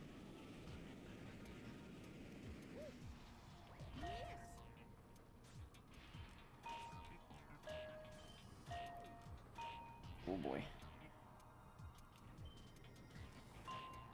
Oh god, this is one of those parts where the gravity mechanics become a little bit weird because of the camera angle.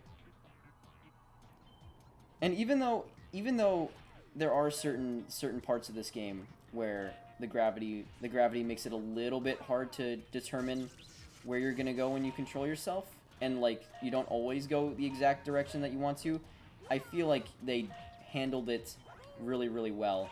Because not a lot of games up to this point actually had like... There's games with zero gravity mechanics, but not a lot of games that actually like use that as the central mechanic. And I feel like as far as that goes, they handled the controls very, very well. This game feels really good to play. Why is there a bunch of random blocks just off to the side? Oh god, alright, here we go. This is it. That was a pretty simple star to get for the last main star. Discovered a new galaxy? Oh yeah, that's the end. It's the end. Yes, please, save my game. Alright. The Comet Observatory has full power. Now I can fly through the cosmos again. Yay! Here we go. It's time. Do you want to go to the location of your special one at the center of the universe? Nah. Okay, let's go. I feel like at this point, he would have such a sense of urgency the whole time that it wouldn't make sense to click wait. Oh my god, this cutscene is so cool. This whole sequence is amazing.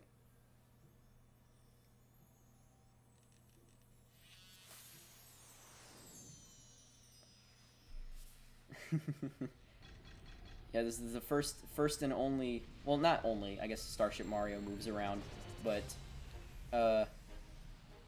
it's like a major moving hub world. This is the first of its kind. Man, that's really cool. Like the red galaxy in the center of the universe. Oh my god. I could gush about the presentation of this game for ages. Oh, yeah, say it. Yeah. Oh my god. Rosalina is so cool.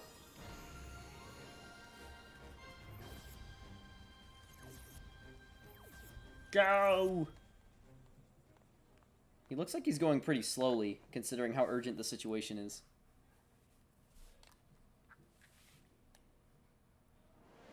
Alright, here we go. I love how you can click back even after that entire sequence. And since, I mean, Odyssey, of course, you know, it's like they try to make each Mario game better than the last, but I don't think you can get much higher stakes than a final level called The Fate of the Universe. Alright, let's do this.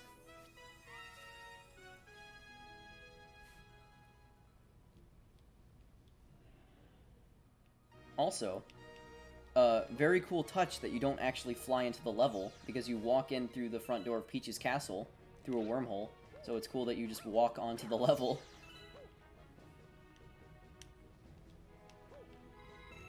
Oh yeah, this is the only time in the game that these are a thing, too. And I never really was confused about them in the, in my first playthrough, because they just do, in Mario games, they just tend to do a really good job of teaching you new mechanics. So that's just a really cool thing. And it adds an extra little bit of challenge. It is, again, it's a little bit weird that it's the only time in the game they show up, though.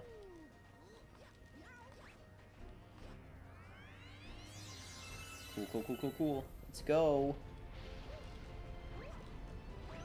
Again, I have to re-emphasize, because it's all that's going to be on my mind the entire time I'm playing this, but this is pretty much, I keep saying one of, I think this is probably my favorite finale to any video game. I mean, you would assume, since this is my favorite game of all time, everything about it would be my favorite video game thing ever. And that's not necessarily true, but this is definitely, I think, I mean, I went from being unsure about it just now, but I'm pretty sure this is my favorite finale in any video game. Just especially by Mario standards, it doesn't get much better than this. In terms of the grandness of it all and the stakes of it all.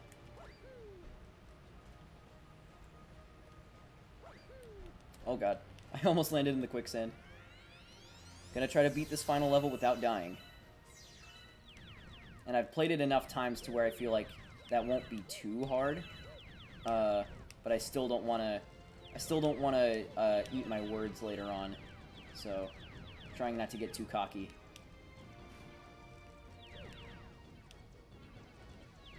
Shit. Oh, okay. Let's get out of there before it disappears.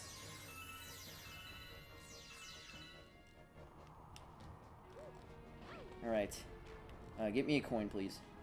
And destroy Bowser's personal property. I would very much like that.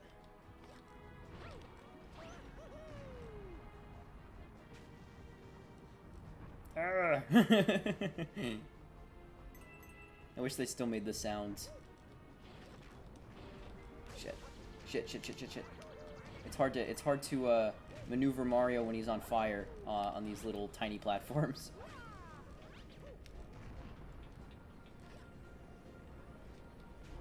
Oh god. I was not paying attention. Okay. Okay. Trying to do it without dying. And we're doing okay so far.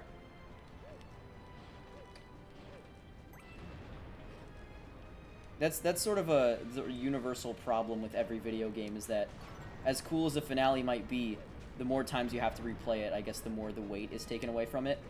The urgency of the situation, I guess. But regardless, I still think it's satisfying when you beat it anyway. Alright, here we go. There she is. Looking for Princess Peach? Too bad, because she's with me. Yes, me.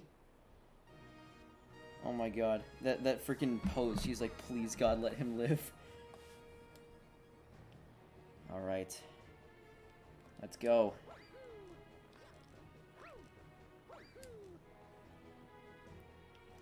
God. This is like... Even this, like this minor little thing where you're just running up to him, just the fact that he's just like standing there, like waiting for you, and then like Bowser Jr. gives the command to destroy the platform behind you, it's just... Oh god, I just love it so much. Alright, let's fucking do this, you big oaf. Finally, you're just in time to witness the creation of my galaxy in the center of the universe. Watch and weep. Uh-oh, Bowser's gonna turn into Shadow Mario. From this galaxy, I'll rule a great galactic empire with Peach by my side. It will last forever. I'll rule every pitiful corner of the universe. So Mario, as you can see, I've got big plans, and stomping you is at the top of my list. That's kind of a funny coincidence, because that's actually at the top of my list too, but but in reverse. So we'll just see now, I guess. Oh boy. Oh god. Timing a spin is a little bit hard because there's a tiny little bit of a delay to it. All right. Oh, come on. Don't embarrass me. This is my favorite game of all time. I can't suck at the final battle. This is, by the way, I don't know if I've mentioned this. This is the first game I ever beat as a kid. And I remember beating it the first time and like having my sister and my dad there cheering me on. And it was a big deal because I had played several games up to that point, but I always tended to like play the beginning portion and then start over. Just because I like the beginning portion of a game and I liked replaying it. But this is the first time I actually made it to the end of a game and like played the final battle, and it was a big deal to me, at least. It felt really intense because I'd never played a final battle before. So having them there cheering me on and like just the stress of it all was just it was a moment, I gotta say. And I feel like that's a part of my attachment to this game, but also like just the whole rest of the game in general. I just have a lot of really fond memories with it. There we go. That's a little bit easier because you get to do it from a distance.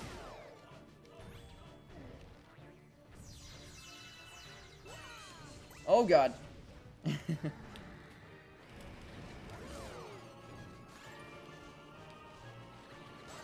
What a doofus. He's spinning all over the place. Alright, here we go. It's the real one. It's the finale. In the center of the literally the center of the universe. In the center of the universe. Alright. I sort of noticed too, I think in boss levels, the coin sound is a little bit different. It sounds a little bit like... The tone of it is just a little bit different, so that like it makes it seem like getting a coin is a little bit more important, I guess. I think that's a really cool touch. Alright. Is this the final one? Is this the final one? We'll find out.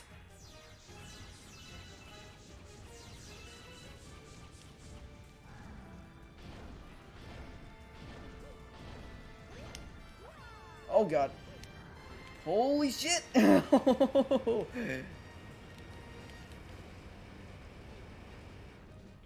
Yeah, come and get me. On the big blue spot that's burned your butt 1,000 times before.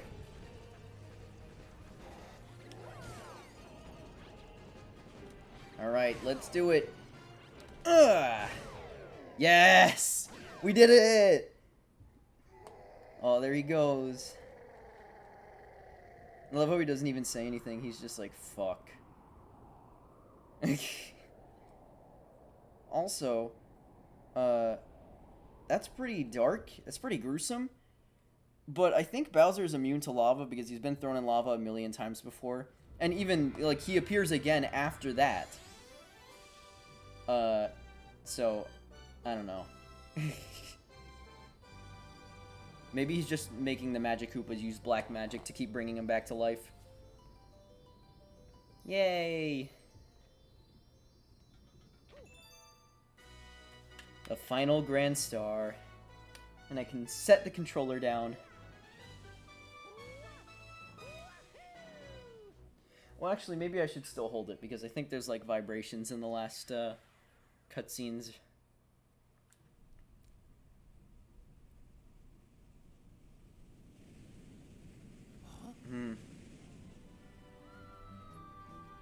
Oh, no! Get her! Aw, look at them. Oh, I got goosebumps. This game is just so magical.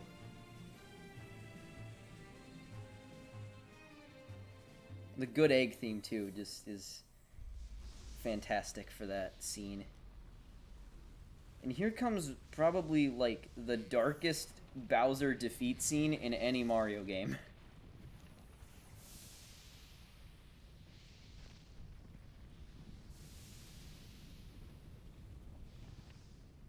They really take their time with it.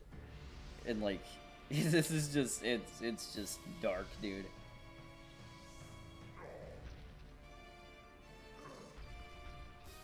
Like, it's very rare that we see Bowser, like, exhausted like this.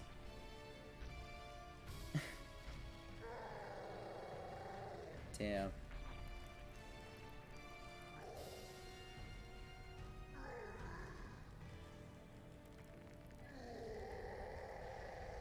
Damn.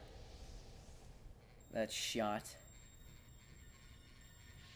Yeah, my controller is vibrating just as I thought. This is the part where the entire universe explodes. Oh,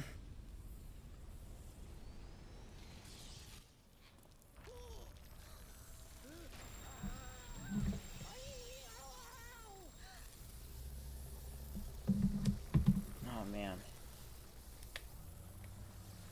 I'm really glad Odyssey took its story and cutscenes more seriously. Oh, man. This is the scene. Here he goes.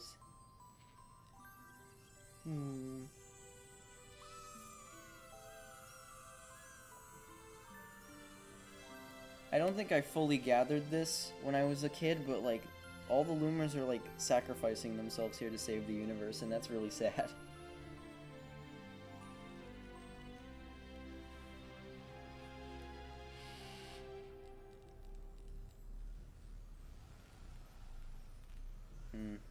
This is very bizarre imagery for a Mario game. For any game, I guess.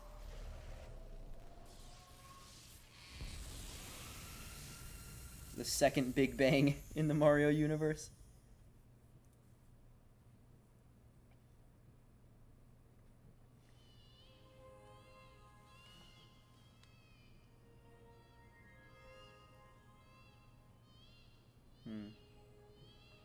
She's literally just a god. There's no other explanation for this. Do you hear the baby stars? These newborns will grow up to become galaxies someday.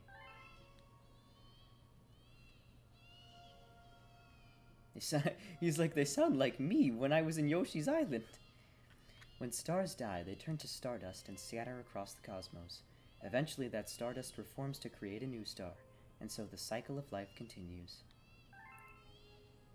But the cycle never repeats itself in quite the same way.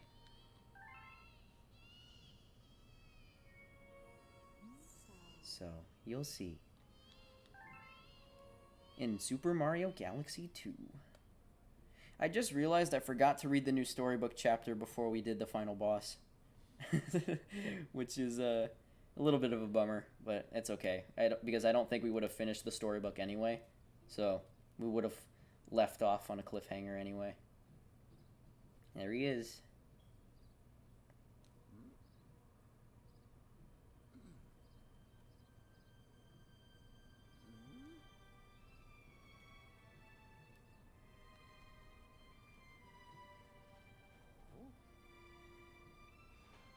Look, there's a Guillermo down there by the castle.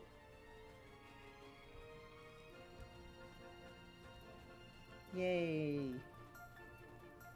And there's, what's his name? Guppy? I love how they're all here. Like, even Bowser Jr. is there, like, celebrating. Because it's, like, literally the fate of the whole universe was at stake. And everything's okay, so everyone's just like, thank God we're alive!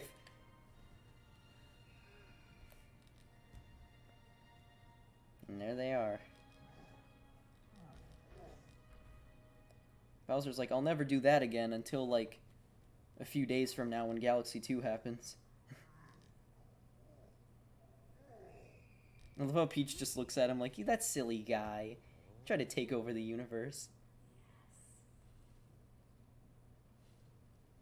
Oh, here we go. Mario's best voice line ever. Welcome, new galaxy.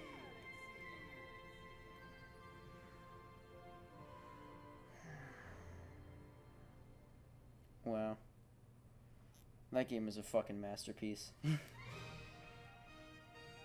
Okay. Setting the controller down. God, I know I've gushed enough about this game at this point between my YouTube video and the 6-something hours I spent playing this game on stream, but I cannot emphasize enough how incredible just everything about this game is to me. Like, as amazing as I think every single Mario game is, I think it just... I've repeated it a million times at this point, but, you know, just the atmosphere of it, the presentation, the level design, the mechanics, just everything about it is just spectacular.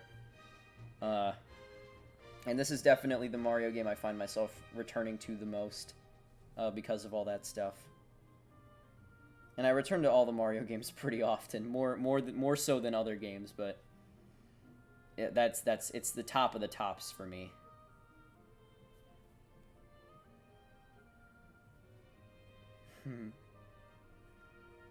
I love when games do this, like they show you all the places you've been. And then, you know, from here on out they started having like interactive credit sequences. I don't think they had one in Odyssey actually, but you know, I think, you know, Galaxy 2 has an interactive one. I don't remember if 3D World has one or not. Oh, no, it doesn't, actually. 3D Land does, though.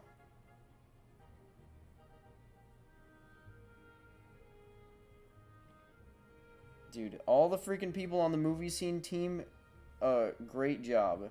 Because the cutscenes are probably the best in any Mario game. And everyone in charge of the music. Koji Kondo, greatest video game composer of all time. And literally, like, just everyone that worked on this game just deserves, like, some sort of award. I mean, this game, I know, it did win a lot of awards, but... God... games like this don't come around very often.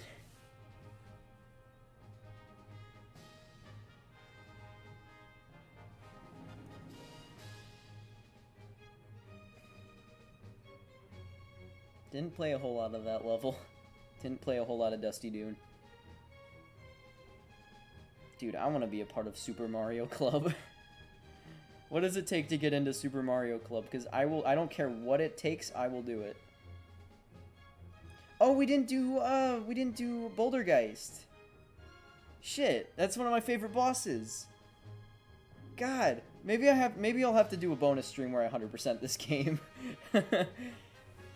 There's missions that I want to do that we didn't do. I have to unlock the rest of the storybook.